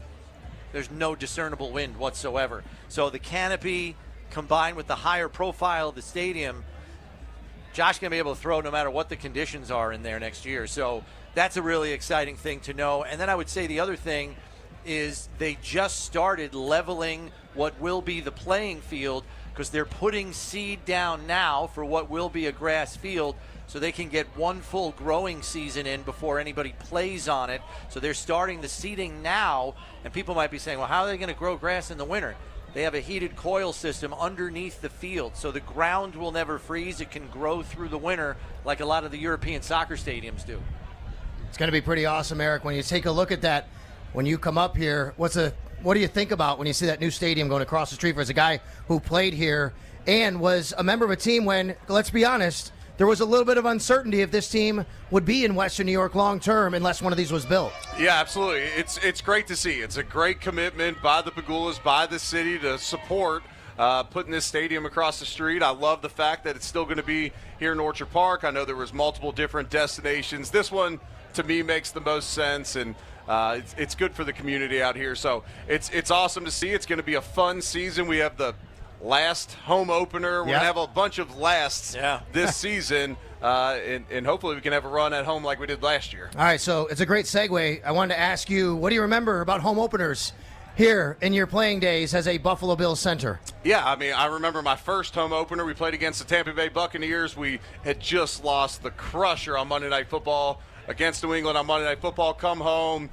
huge crowd there, beautiful day, end up getting the win, and a bunch of great memories from home openers 09, here. right? 09. That was 2009. Yeah. Yep. And we had a nice celebration at the Big Tree that night, and I was reminded by some of my teammates that everyone celebrates in different ways, but you always have to celebrate your wins in the NFL because you put all that work in throughout the week. You put in countless hours. Enjoy it, however that is. I know Sean McDermott has said he has a bowl of cereal, treats himself to a bowl of cereal, whether that's true or not. But everyone celebrates in different ways, but enjoy them because wins are hard fought in this league, and we get spoiled with how good this team is. They go undefeated at home last year and all that, but wins are hard to come by in this league. Yeah. How about you, Chris? You've been here for quite a few of these home openers. I mean, I'm sure for a lot of people out there, 31-0 against the Patriots stands out one year. Sam Adams running back the touchdown, right? There's been plenty of them here, especially since Sean McDermott and Brandon Beane took over. Yeah. Winning games here at Highmark Stadium has been really the standard. What about home openers for you? Yeah, you mentioned it. 03 is always going to be the one for me because I think we had already developed an intense hatred for Tom Brady. And so him and the Patriots coming in here, all the drama that surrounded that week, the Patriots releasing Lawyer Malloy, Buffalo signing him on a Tuesday. We didn't know if he was going to play. That was the big question the whole week. And I remember Greg Williams saying, we'll have a package for him. So we're thinking he's going to play 10 plays. He played the whole game. He sacked Tom Brady. He's pumping his arm like this. The place is going bananas. And then Sam Adams intercepts that pass. And I will still say to this day, it is still the loudest I have ever heard this stadium. Sam Adams rumbling down the sideline for 38 yards, and the crowd went from, oh my God, that's cool, to, oh my God, it's a 300-pound man, to, oh my God, he's going to score. Like the different levels of the crowd cheering, you could hear it, and then he's in the end zone, high-stepping into the end zone, a 300-pound man. And I'm telling you, the press box used to be at midfield back in that point in time. And we have big sheets of glass that, separate us from the fans. The glass was literally it was vibrating from how loud the fans were. That's why, of all the home openers I've been to, that's still the topper for me. 31-0, Brady throws 4 interceptions. I mean, that's really hard to beat. And I think Nate Clements laid him out on a monster hit in the first half of that game, too, if I remember right. Was it louder than the Patriots game post Damar Hamlin Monday nighter against the Bengals? Yeah, I mean, that's when they ran the opening kickoff back. To me, not a home opener, but yeah, I mean. So you're saying loudest home opener? Yes. Okay. Yes. Okay. And as loud as maybe in any game, but for sure one of the loudest, and there's been a lot of them over the years. Well, guys, speaking of over the years, you don't have to go very far to remember these two teams playing twice last year. Let's take a look back at what happened last year, kind of how the Bills flipped the script on the Ravens a little bit. Let's go back to that Sunday night game, week 4. Sunday night, just like we are tonight. This was in Baltimore, Sunday night. The Bills go to Baltimore, and of course, Bills were without Matt Milano, Terrell Bernard, and Taron Johnson. And boy, did the Ravens, Chris, just take it to the Bills right away. Derrick Henry goes the distance, 80-plus yards on the first play from scrimmage. Things just did not go well, but the Bills made sure that didn't happen when they came here last year. What sticks out to you about the 2 times they played and the differences in those games? Well, I think we've learned this about the Ravens over the years. If you let them get off to a hot start, more often than not, they're just going to roll from there. You give them early momentum, it's very, very difficult to snatch it back from them because when they get up, they feel good. When they feel good, they play better, they play more confidently, and they have the capability of running off and leaving you. The Bills were shorthanded in that game. Khalil Shakir, if we remember, got hurt in the second half as well. Yep. Didn't play the next week at Houston. So the Bills were shorthanded. I'm not trying to take any credit away from the Ravens, but they got 87-yard touchdown on the first play of the game and rolled from there. The Bills have to prevent that from happening here, much like they did in the playoff game. They got off to a good start in the playoff game. They had a lead. I think they were up, 21-10 at half, right? So the Ravens had to change the way they wanted to play the Bills in that game. That's what Buffalo has to do tonight. Do not let them go with their A-plus game plan. Make them play with plan B or plan C. That's how you beat the Ravens. And you're talking about the best rushing team in football, so when they get a lead, they can suck the life out of the game. They also had the second most sacks in the league from a year ago. And so when you combine those two things, that you can't fall behind on teams like that. They're built to play with the lead. Right. When you are able to get a lead on them, you force them to become more one-dimensional on offense. You force them to defend the run and the pass, and it becomes a more formidable team when you can make them not play from a lead. The Bills flipped the script, as I said, when they came here to Buffalo. How did they do it, Eric? Because when you look at the box score, the Ravens had 134, I believe it is, yards more than the Bills that night. Obviously, turnovers factored in. But how did the Bills make sure that they walked out of here headed to the AFC Championship last year? Well, they prevented some of those major big plays, and that's part of the thing about the Ravens. They're going to get theirs. Just like the Bills are going to put up yards and put up points. The Ravens are too. You just can't make it easy. That first play of the game, the Bills are misaligned. Safety fills in the wrong spot. I'm not saying I could do it, but there's a lot of running backs in the league. Their backup, Justice Hill, could have had an 86-yard touchdown in the first play of the game. He ran straight line speed and he never broke. And so they were able to limit some of the big plays in the second one. The Bills had one turnover in the game in Orchard Park. They did not turn the Ravens over. The Bills had 0 turnovers in the playoff game. Ravens turned it over 3 times. Now, if the Bills aren't playing with a 2-score second-half lead, is the yard discrepancy maybe a lot tighter? Likely, because the Bills were playing at a point where they didn't have to take risks down the field. They didn't have to try and put the ball in dangerous situations. They took care of the ball and got the win. Now, they were fortunate. Look, I think the Bills still win, even if Mark Andrews does catch that pass at the end. But in big games, the team that doesn't make those critical errors like the Ravens did, the other team's going to win, and that proved to be the deciding factor. I think the other thing that was interesting, too, though, was I think at that point in time, the Bills knew what the deficiencies of their defense were, right? And so they were experts at taking the ball away, but they really didn't do anything else with great efficiency. And if you look back at that game, the Bills ran the ball 36 times in that game. And, yes, they were up, so they could, but I also believe they were trying to lengthen their possessions so they had fewer snaps on defense to kind of protect the defense. It's like the old Peyton Manning way that he used to play on offense. Run the play clock down to 1, snap the ball, because our defense might not be able to stop those other guys. And I felt like they bought into that a little bit in that game. Yeah, absolutely. And then when you have 2 healthy linebackers, Dorian Williams comes in as your 3rd linebacker. Now, we'll see how this Ravens team operates tonight with their fullback Ricard out of the game. Now, are they going to move someone else into that spot? They ran the most 22 personnel in the league last year. So 2, running back, fullback, 2 tight ends. They also ran the 3rd most 21 personnel in the league last year, 1 tight end, fullback, running back. We'll see what they do with that. But, coming into, a couple weeks ago when we're talking about this game, we're talking about, look, the Bills have 3 good linebackers that they can deploy out there to be able to combat these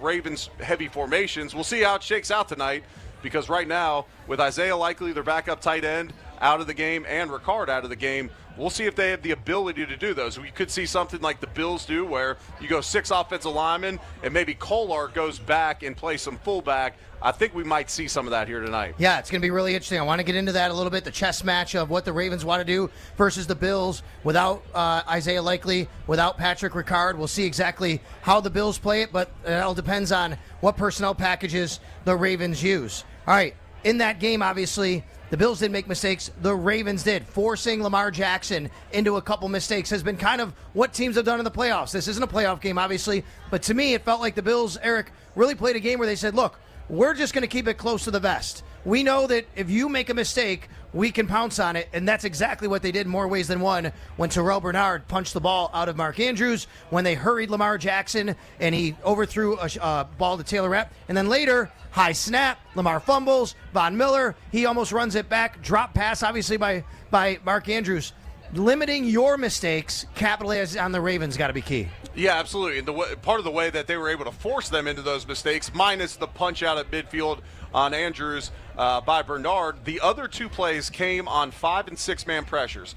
The one on the high snap, DeMar Hamlin's coming off the edge. It's an added pressure. On the other one, on the interception earlier in the game when he sailed the ball that Taylor Rapp got, guys in his space. It was a 5-man rush, and logic would tell you, be careful blitzing Lamar Jackson. Be careful bringing 5 guys. If you bring 5 guys up the field and he gets past it, now you have less guys to stop him down the field.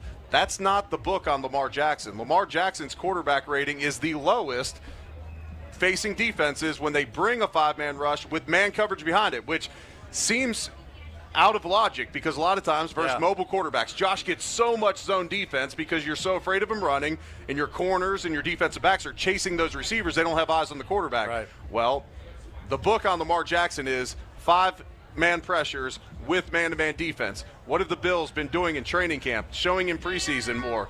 5-man pressures with man defense. I think we'll see a bunch of that tonight. Yeah, I think they also want to hope that they can get home just rushing 4. And that's why the investments were made in the defensive line this offseason. 3 free agents, 3 draft choices. And I know a lot of these fans, just from the phone calls we take on our daily shows, they're excited about the new additions on the defensive front. Bosa tonight, along with Deion Walker and TJ Sanders coming through in that second wave as a defensive interior pairing. I mean, those two young guys, man, they're going to wreak havoc, I think. I think it's a tall task for them against an opponent of this caliber, but they don't know what they don't know. You know what I mean? That's right. They're just going to cut it loose. And to your point about the young guys and rolling in on that second wave, I'm interested to see the first 3rd and long. Is it TJ Sanders and Ed Oliver with Greg Rousseau and Joey Bosa? Because I think you take, a lot of times the Bills will get to a dime defense. When Milano and Bernard are both healthy, sometimes they get to a 3-man line. We'll see how this all shakes out. I'm interested to see on 3rd in obvious pass situations if the Bills either, go dime defense with 2 linebackers on the field, keep some speed out there in case Lamar scrambles, or if they bring in a TJ Sanders where you just don't have much film on a guy like that. So, the offensive line's not sitting there saying, hey, we have all this film. Here are his pass rush moves. This is what he likes to get to. Unless you're going back to college, you're not getting a whole lot of tape on him. You're not seeing all of his moves. And, look, he's been here since late April, working with these Bills defensive line coaches on getting a more prolific pass rush. Yeah, I'm really – listen, I had these guys down for later. I'm glad you brought it up. Let's stay on this because Deion Walker has been very good this preseason. But, Eric, take us into now what it means in the regular season when you're going against game planning. And now if you're a veteran center, you got this rookie across from you, you've seen some good things on film. What are you talking about if you're the Ravens on how to make sure you say, okay, he doesn't know what's coming here tonight? Yeah, I'm getting my hands on that big sucker. Yeah. I mean, I'm getting my hands on him. I'm not letting him get a big head of steam. He's got some wiggle. I'm getting my hands on him and see how quick he can play in his first NFL action. I thought it's almost counterintuitive when you think about him because you got a 6'7", 340-pound guy, and you think, okay, well, he's your run stuffer, and he's actually been more disruptive, rushing the passer and kind of swatting down blocks. That's been his strength, and when he's been double-teamed, he's really gotten washed at times. That's maybe part of the reason you bring in a Jordan Phillips, and Jordan Phillips talked about this. Look, I'm 6'6", he's 6'7". Throughout my career early on, I was getting washed because you're a taller defensive tackle. Guys can get on your hip, get you moved out of there.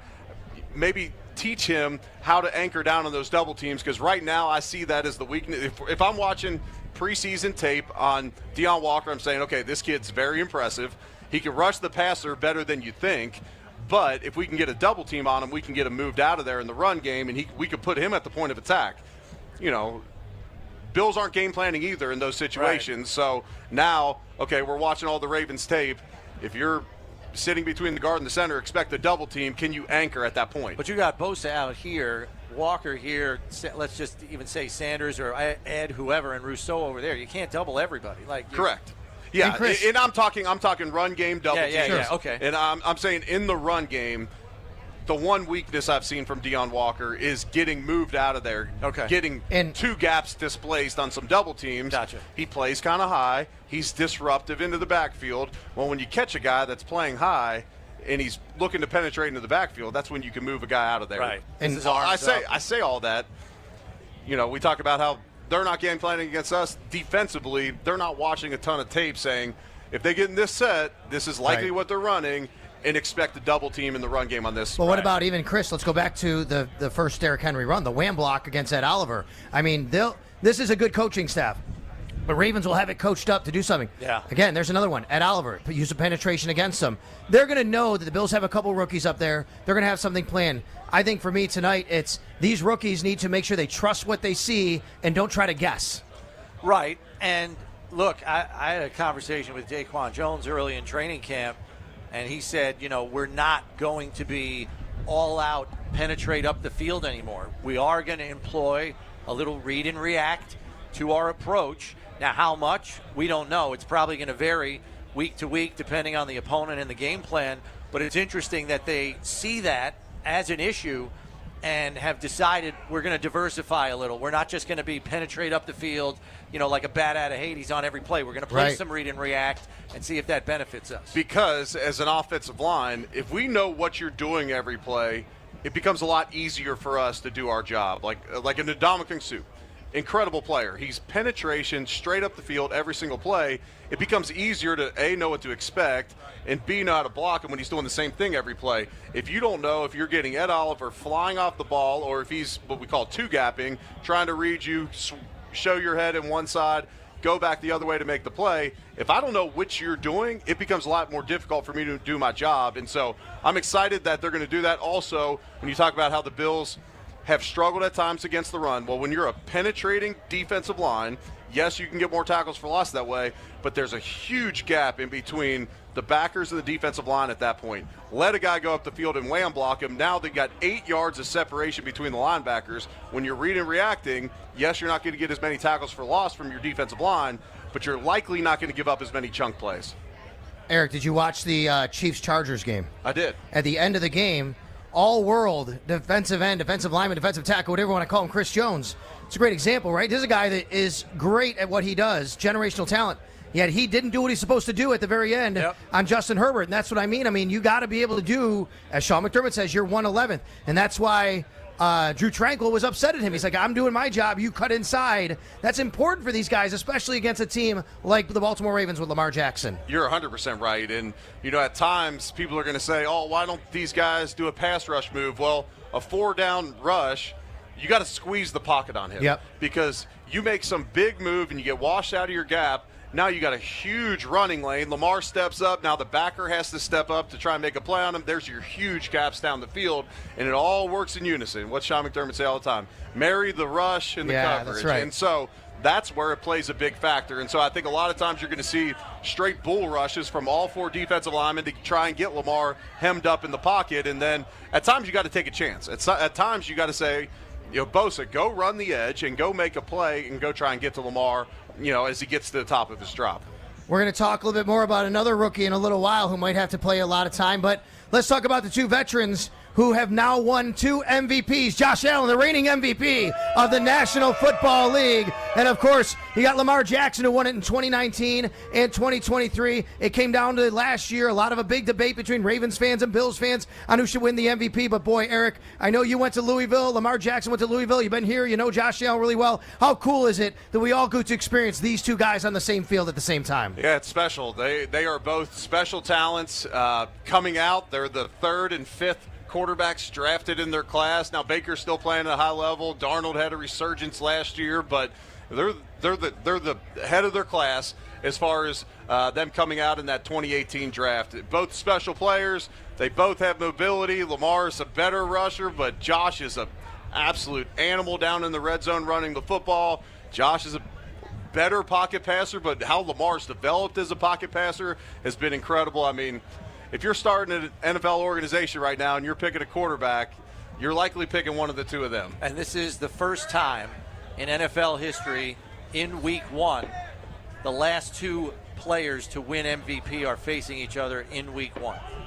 It's a great stat. Yeah. It's a great stat by Chris Brown. We'll have another stat later when we go Bills by the numbers. We'll have that for you. We'll have a lot more for you, including our inactive list before we get out of the roundtable. And, of course, a lot more on the way from just outside Highmark Stadium. You guys having fun out there? All right, I'm Sal Capaccio. That's Eric Wood. That's Chris Brown. We're going to take a timeout here. This is the Buffalo Bills Radio Network.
Them for the Ravens is a really big deal. Now, from the Ravens side of things, they've been preparing for this for a while, right? They've known that Isaiah Likely wasn't going to play. They've probably known Patrick Ricard wasn't going to play for several weeks now. So they've been preparing a game plan here. That's why I find it super interesting. The Ravens have, Jeremy, a 290-pound plus fullback in their practice squad. They did not elevate him. So I think the Ravens are going to try and spread it out. And then, hey, we'll spread you out, and then you'll be lighter in the box, and we can hand it to Derrick Henry. Right? I mean, that to me is what the Ravens will probably try to do to the Bills today. One thing, Nate, I'd like to see from Coleman this year, and this is not a statistical evaluation. This is not yards and touchdowns. But if he wins on the outside, which the Bills are going to ask him to do, he'll command more attention, which is something he really did not do in his rookie season. One of the things you see from Coleman is defensive coordinators, year one, he was winning until he got hurt. But year one, they lined up single coverage on his side, and the Bills saw a ton of single high safety. And the Bills really, defensive coordinators said, I don't think I have to do more over there. I think I can throw my corner over there, and I'll be okay. I'll take my chances. Sometimes he won, sometimes he didn't. I think for this passing game to be the most it can be, he needs to draw a little more attention, keep winning consistently, and when he gets attention, that kind of opens things up for others. It either has to be him or Josh Palmer. It has to be one of their two boundary receivers that has to force defenses to game plan for what they'll do on the boundaries. And for me, one of the things that stood out to me in the last episode of Hard Knocks, Jeremy, was Josh Allen was sitting down with Kyle Brandt. And who was the one? There was two guys he brought up, Keon Coleman and Dawson Knox. He had a full, healthy offseason coming into training camp. Like, you're talking about, they're going to need somebody on the outside to really start making defenses game plan or at least pay attention to their boundary. But if the Bills can actually have the two tight ends in the passing game that I think they've envisioned them having when they drafted Dalton Kincaid, there was this vision. I've yet to see the vision, Jeremy, where they have a two tight end offense where both guys are truly weapons, especially over the middle of the field. But what I've been all right, welcome back to Countdown to Kickoff. It is the Buffalo Bills Radio Network Roundtable, brought to you by Northtown Automotive. Whatever you're looking for, you'll find it at Northtown. Sal Capaccio here with Eric Wood and Chris Brown here on the Buffalo Bills Radio Network. We are getting you ready for the Ravens at Bills Sunday night contest, 8:20 p.m. We will have the inactive list for you at 6:50, so we'll do that at that time when it comes out. In the meantime, guys, we are all watching to see if Tre'Davious White is going to be active. I do not expect it, Chris, because he's doubtful to play. So that puts either Dorian Strong or Jamarcus Ingram on the field as the starter. Do you have a thought either way on how this might play out and who we might see? Because it feels to me like we could be seeing another rookie the Bills have to rely on. Yeah, I think it's an interesting decision, right? And so we have to think how Coach McDermott thinks. And I think he's been a little more open in recent years to playing young players. But I got to be honest, this is a tough spot here. I like what I've seen from Dorian Strong through training camp in the preseason, but this is a really tough spot to put a rookie in Sunday Night Football against this team. Yeah, so I agree. I'm leaning Jamarcus Ingram to start the game. They could platoon. We've seen that in a season opening game before. You remember Elam and Benford platoon in the kickoff game out in L.A. a few years ago. So I wouldn't rule that out either. But I think with the state of flux that the secondary has been all preseason, we have to go back to what the number one thing that coaches want is to be able to trust the player. Yes. And they've been with Jamarcus Ingram for 4 years now. This is his fourth year with the club. I would lean towards Ingram right now to start this game. I think there's another case to be made because of what you said is all right, that you want Ingram available to play all those other things he does. He can play nickel corner, he can play dime safety. But and you have Cam to do that. Yeah, that's true, but maybe does that allow them to though say, hey, Dorian, just go play this spot, and that's what you do all game, and you concentrate on that. Right, because we've seen Jamarcus Ingram come in the dime package. We've seen Cam Lewis be that guy in the past. And so to me, I'm honestly just interested to see how it plays out. Either of them that plays, I expect to see the coverage rotated more towards them, and obviously away from Benford, assuming he's healthy from getting dinged up with the groin in practice, and he was full participant, so you'd assume he's good to go for this game. He's a true number one corner in this league, and you got to treat him as such. He's going to be on an island at times. Dare the quarterbacks to go after Christian Benford and protect Jamarcus Ingram, protect Dorian Strong. The good news about both of those guys is they can play in this Bobby Babich, Sean McDermott defense where you have to set the edge at times in the defense. Both of them are big corners. They can tackle. They're physical. That's part of the reason they like Dorian Strong coming out of Virginia Tech so much. And so regardless of which one plays tonight, they're going to protect them as much as they possibly can. And the Ravens are going to go after him, just like we would if the roles were reversed. They're going to go after him, protect them with rolling coverages, and do whatever you have to. But one of the two of them is going to have to step up because the Ravens are sitting there in their offensive meetings this week saying, hey, look, they're down their second and third cornerback. We're getting their fourth cornerback at their CB2 spot. We got to go after him. Yeah, and we should not forget Zay Flowers is part of the equation tonight also, in addition to Bateman and Hopkins. He did not play in the playoff game last year, so that's an added element to their passing game. I know they're down Likely, but I would take Flowers over Likely if I had a choice. I can keep one of them in the game. It's Flowers. I think, Chris, would you agree? Because they don't have Patrick Ricard and they didn't elevate Lucas Scott, their other fullback, and they don't have Isaiah Likely, I think the Ravens are going to spread it out. And then, hey, maybe you get lighter boxes for Derrick Henry, but then you can also throw the ball to those wide receivers. I'm not convinced they'll do that. I really expect Charlie Kohler, because he's usually their backup, quote-unquote, fullback that also plays tight end. So I'm not convinced of that. But, yeah, they might throw it a little bit more. I don't know if they lean all the way that way, but maybe they see that as a true matchup advantage that they want to really press on. Yeah, and a couple weeks ago we were talking about how Dorian Williams is going to play such a strong role tonight because you're going to face that 22 and 21 personnel. Maybe we don't see quite as much Dorian Williams tonight. I would say, though, I think he's our best blitzer. And so if you're going to get to some of those five-man rush packages, maybe their third down defense looks like a 3-3-5 where Dorian Williams comes in as your fourth rusher, and whether he comes or not, he spies. I mean, he's so athletic. He's big. He's strong. Kind of takes some of the decision-making away from him where he struggles, getting back in the zone coverages and all that. Let him be a heat-seeking missile in the middle of that defense. We'll see what they end up doing with him tonight, but I'd like to see 42 on the field some. I think there'll be a little bit of base. I mean, definitely be some base defense. Do you think it could be Shaq Thompson instead of Dorian Williams when they do that? I don't know.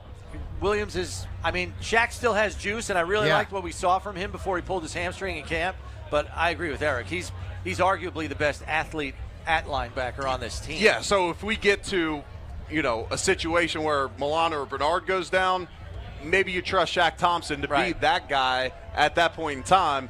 But when you're talking about putting in your third linebacker for just a specific role, to me at this point, Dorian Williams he's got some stuff too. I mean, the guy led the team in tackles last year. He did. He started 9 games. And listen, the Bills used Matt Milano as a spy in the playoffs against Lamar Jackson, right? I mean, you want to keep him in one spot to spy him because that you have a guy that you could trust that knows he can kind of mirror him and do that, and he did a nice job there and against Bo Nix the week before that when he had that sack. Let's stay on the defense real quick.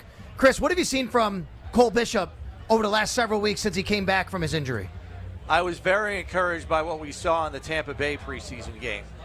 We knew he was on a pitch count in Chicago. To some degree, he was also on a pitch count in Tampa Bay. Now, they did give him some easy reads within the scope of the defense. They're playing vanilla. So, he knows he can trigger and come down and make a play.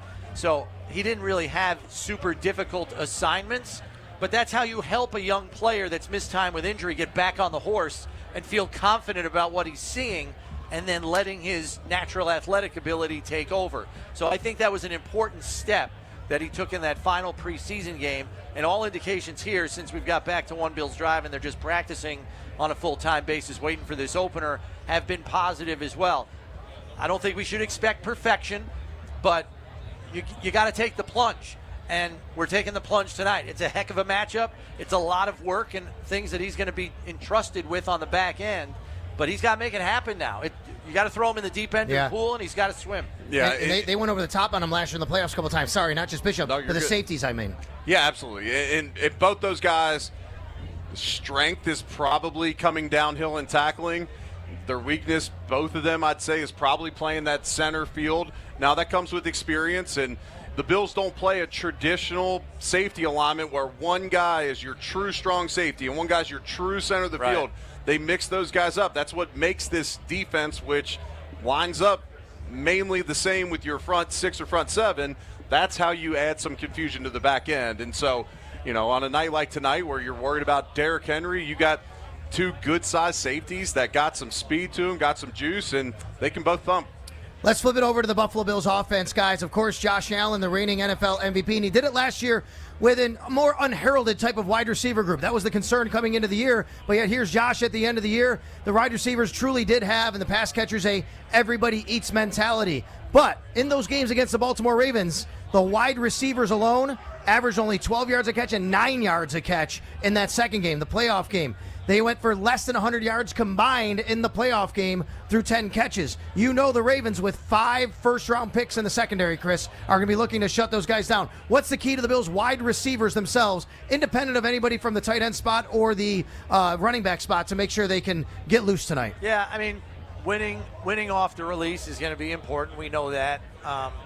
I think it's also important to know that you have Keon Coleman as an emerging talent based on the preseason and training camp that he had. I mean, he looks like a man now, playing amongst boys at times. He's open even when he's not open. He's winning jump balls with regularity. He's making acrobatic-type plays. You need that kind of an element in a passing game where you have a lot of shorter guys that are more like the separators. And I think Josh Palmer, at 6'1", 210, is no Smurf either. So I think you've added some size, you've added some separation ability, and you've added some physicality that you feel you can count on now in the receiving core. So you couple all of that with Khalil Shakir, who can shake and bake and get loose and is a reliable security blanket for Josh, and a fully healthy Dalton Kincaid. Well, now you have options. Now you have options where that defensive, secondary for the Ravens, they don't know whose number is going to get called necessarily, and that's the beauty of week 1, too, the unknown. So I'm curious to see how Joe Brady reveals this receiving core, because it was clear in the preseason game, guys, they were not going to take shots down the field. They were going to work the underneath and intermediate areas, and that's why the yardage was what you just listed there, Sal, because that was their approach in that game. And Eric, when it comes to the run game, I'll go back to something you alluded to and said, what Aaron Cromer told you, and then Joe Brady echoed a very similar sentiment this week. Joe Brady actually said something that I thought was incredible.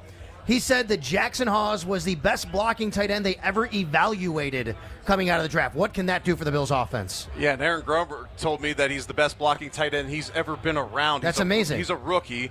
I texted Brent Key, Georgia Tech's head coach, when we drafted Jackson Hawes. I said, what are we getting? He said, you're getting one of my favorite players I've ever coached. Now, this is a former offensive line coach. He played offensive line at Georgia Tech, offensive line coach at Alabama, comes back, offensive line coach at Georgia Tech, now their head coach. He's an offensive lineman at heart. So he loves Jackson Hawes because he's playing a position where you get a little bit more glory, but he likes doing the dirty work. So I think this year we could see more formations where you don't necessarily have to bring in that 6'0 lineman, become a touch more predictable. You have a guy that can actually go out on routes. He's likely a little bit of an underrated receiver too. And so to me, he can be an added element all year in the run game. I mean, he collapses defensive ends constantly, and so he's gonna get a bunch of playing time this year. He's gonna be a guy who plays all the special teams as well. I'm excited about Jackson Hawes, and this is a Baltimore defense. Last year, they're number 1 in the NFL in rush defense, second worst in pass defense. Now, some of that's likely the way they got in headed games. Teams have to throw the football. You're giving up some yards at the end of the games. Just you're kind of bend but don't break mentality. You're not running the ball when teams are playing from behind. All that being said, you have to keep this Ravens defense honest. You can't say, okay, they got the best rush defense in the league. Let's get super pass happy because they got good pass rushers too. But at the same time, I'm very curious to see. You're talking about staying as unpredictable as possible. If Jackson Hawes, for all intents and purposes, replaces Alec Anderson, now there is the threat of the pass. Yeah. And I think Hawes is a sneaky athlete. I mean, this guy, I watched him last year in the Georgia Tech game. He was a problem because they used him to block in the run game like through the entire first quarter. Second quarter, they're running play fakes and they're throwing him the ball, and he's making plays in between the numbers all over the field. And it took Georgia a quarter to get adjusted to the second dimension of his game. And I'm very curious to see if the Bills tap into that. Maybe not tonight, but in the very near future, as a play off of what could become a tendency. And one of the biggest weaknesses for this Ravens defense a year ago was defending opposing tight ends, third worst in the league. And so I think it could be a game tonight where you see more Dalton Kincaid than maybe we generally see him. The middle of that defense, Roquan Smith, incredible against the run, not as great defending the pass. Right. Can Dalton Kincaid and Khalil Shakir, whoever they put in the slot, work the middle of the field and be highly productive there, where on 1st and 10 you're getting to 2nd and 3. You're staying ahead of the chains. You're not putting yourself in those obvious pass situations. All right, guys, we're going to get to the inactive list when it comes out at 6:50. Before we do that, though, let's get to the Barnes Firm injury report. Injured? For help, call 1-800-8-million. And because we know that Dwayne Carter is now going to miss probably the entire season, I would say. Sean McDermott said significant time, but it's an Achilles injury, so we can't expect him really at all this season. Eric, terrible blow for a promising young player in his second year, especially when you revamp that offensive line with other youngsters. He would have been relied upon to be a part of that rotation. Absolutely, and he was going to bring a little bit more experience, and with Ogunjobi suspended for the first 6 games, he was a body that you need up there. And so then you go out and you get a Jordan Phillips, and Zion Logue might be called up at some point just to give them some extra bodies there in the middle. But Dwayne Carter's just a total class act of a human being, and you just hate it for him. And, right before the season, you put in all that work throughout the offseason to get to this point, to get to the opener, and to get hurt in practice, tear your Achilles. There's nothing worse. And then, Chris, obviously Max Hairston and Tyler Bass both missing 4 games now. We know that. And, oh, by the way, obviously Tylon Grable, he'll miss 4 games at least. But with Tyler Bass's injury, Matt Prater's going to kick. We'll get into that in a second. But just on Bass, how unfortunate it is that he has to miss this time. And, of course, Max Hairston missing a good chunk of his rookie season. Yeah, I mean, we're going to have to really see exactly where this goes with Bass. We know on IR he's going to miss at least the next 4 games. But is it longer? Is surgery something that has to enter the discussion? We don't know. Right.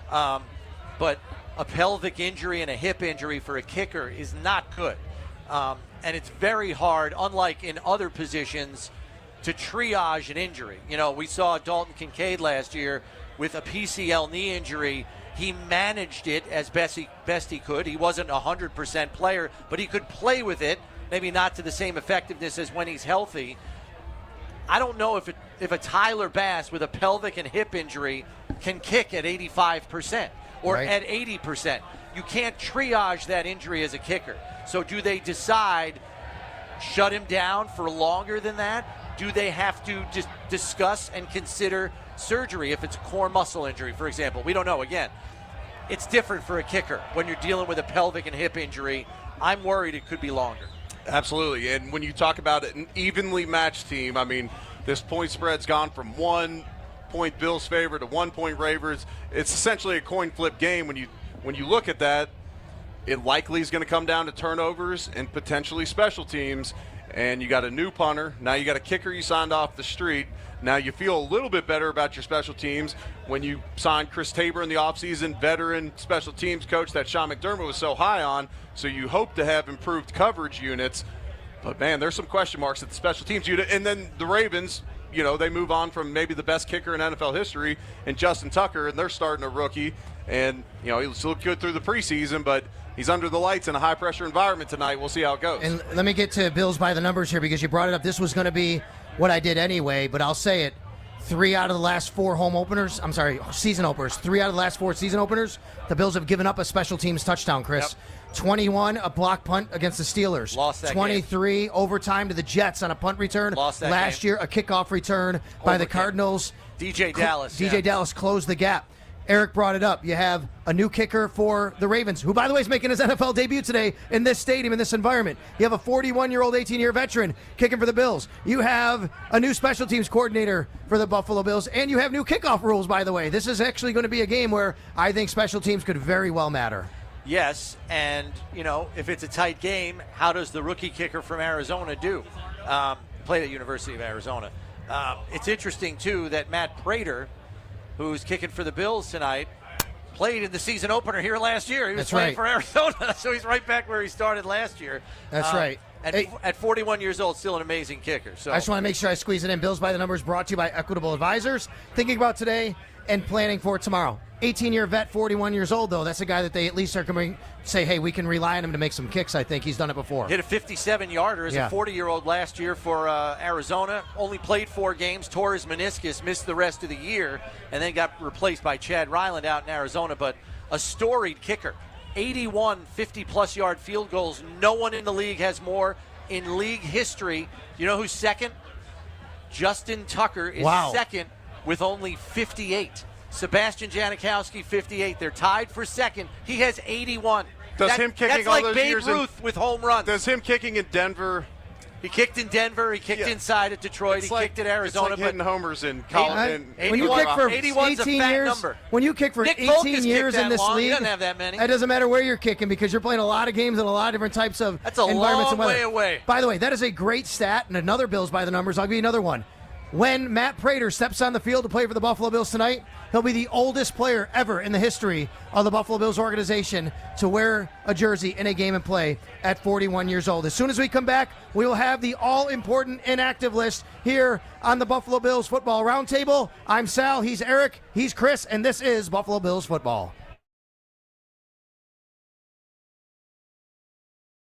All right, so we're waiting to see this passing game, this new passing game, and what it basically has turned into. So last year, this day last year, it's Mac Hollins, it's MVS, right? The MVS is on the team when the season opens.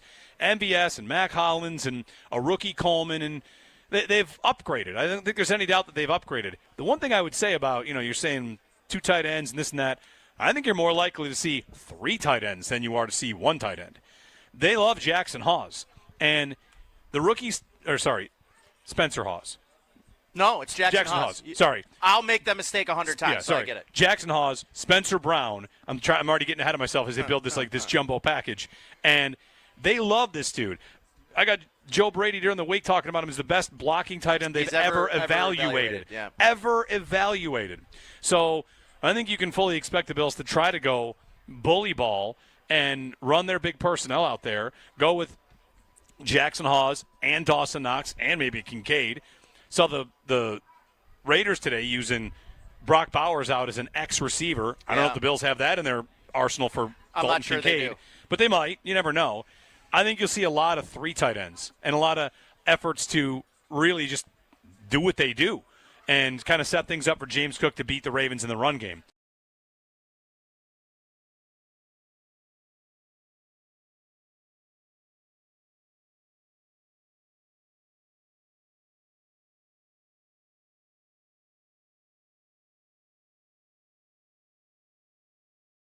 I just looked something up. Jeremy and I talked about this last hour. Patrick Ricard out for the Baltimore Ravens and how important he is to their offense. The Ravens in 2024 ran 22 personnel more than any team in the NFL. It accounted for more than 12% of their plays and personnel packages that they used last year. How big of an absence do you expect him to be? And which runner pass do you think his presence maybe has a bigger impact, or his lack of presence has a bigger impact? Well, it's the run game, but I bet you even on that stat you gave, I bet Isaiah Likely was also on the field on a lot of that. I would also agree. He's also out of the game. And I think those two as a pairing together, missing them for the Ravens is a really big deal. Now, from the Ravens side of things, they've been preparing for this for a while, right? They've known that Isaiah Likely wasn't going to play. They've probably known Patrick Ricard wasn't going to play for several weeks now. So they've been preparing a game plan here.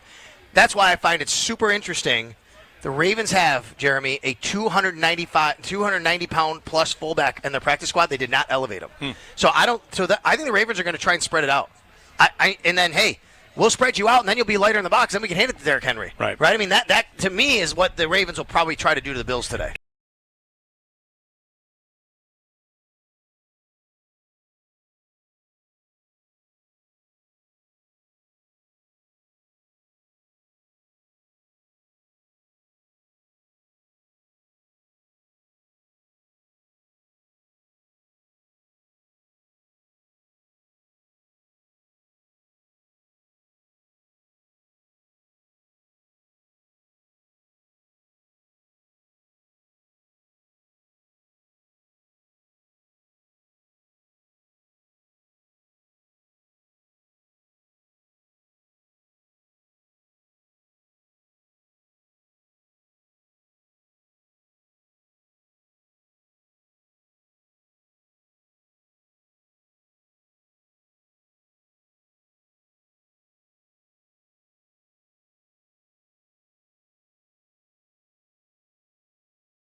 All right, welcome back to Countdown to Kickoff. The Roundtable continues. Sal Capaccio, Chris Brown, and Eric Wood. We having fun yet out there, everybody? We are just outside the Buffalo Bills store. We have a great look at the brand new Highmark Stadium going up across the street. We got lots of red, white, and blue here, and fans are getting ready. The tailgating's been going on all day. I'd say all weekend, actually, looking at some of the pictures from Orchard Park here. And we are getting set for the Ravens at Bills, 8:20 p.m. on Sunday Night Football. The two teams kicking off the 2025 season, their openers for both of them. All right, looks like the inactive list is out, right? Is that what you're telling me there, Eric? Let's do that. We'll get you the inactive list right now. And, of course, it is brought to you by Excelsior Orthopedics Express. Sideline with a sprain, strain, or break. Get to Excelsior Orthopedics Express. Chris, you got the inactive list for us. Yeah, inactives. Curtis Samuel is a healthy scratch tonight, along with Tre'Davious White, who we did not expect to play. He was listed as doubtful on Friday.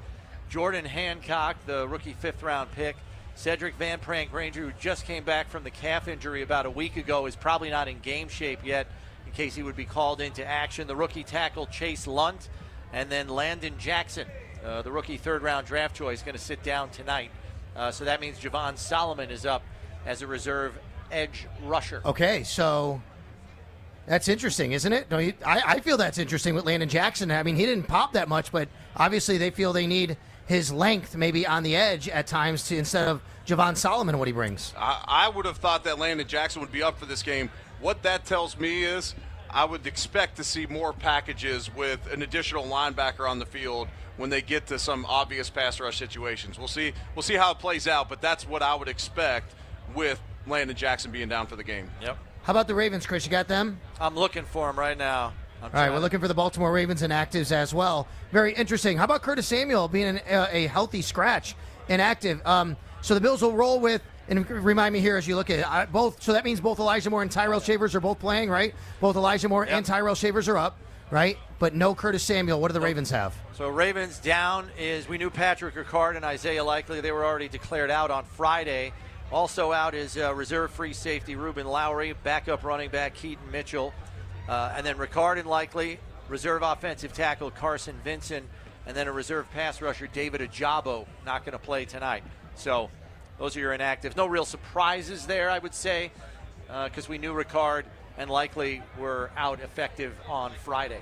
All right, so just so everybody's clear, the Bills have only 6 inactives, normally 7. That's because they did not fill the 53-man roster spot when they placed Tyler Bass on injured reserve. What they did was they elevated Matt Prater, and they also elevated earlier this week Kendrick Green at center, which is interesting because that's the backup center now, Eric, because Cedric Van Prank Granger isn't playing yet. Yeah, and you likely didn't want to put Van Prank Granger on IR because he's ready to roll. But without getting any reps in the preseason, you think, okay, we'll put a more experienced guy backing up there. You know, with the Bills' depth chart, they list Alec Anderson as the backup at all 3 interior spots. So not likely a situation where Kendrick Green plays unless there's extreme injuries, but you probably see him on the field goal PAT team. And of course, for the Baltimore Ravens, we talked earlier, both Patrick Ricard and Isaiah Likely being out is really interesting for them. Are you surprised they didn't elevate their fullback, Lucas Scott, 290 pounds plus? You know, I would have expected them to, yes, but to the point earlier, Kolar can play the role.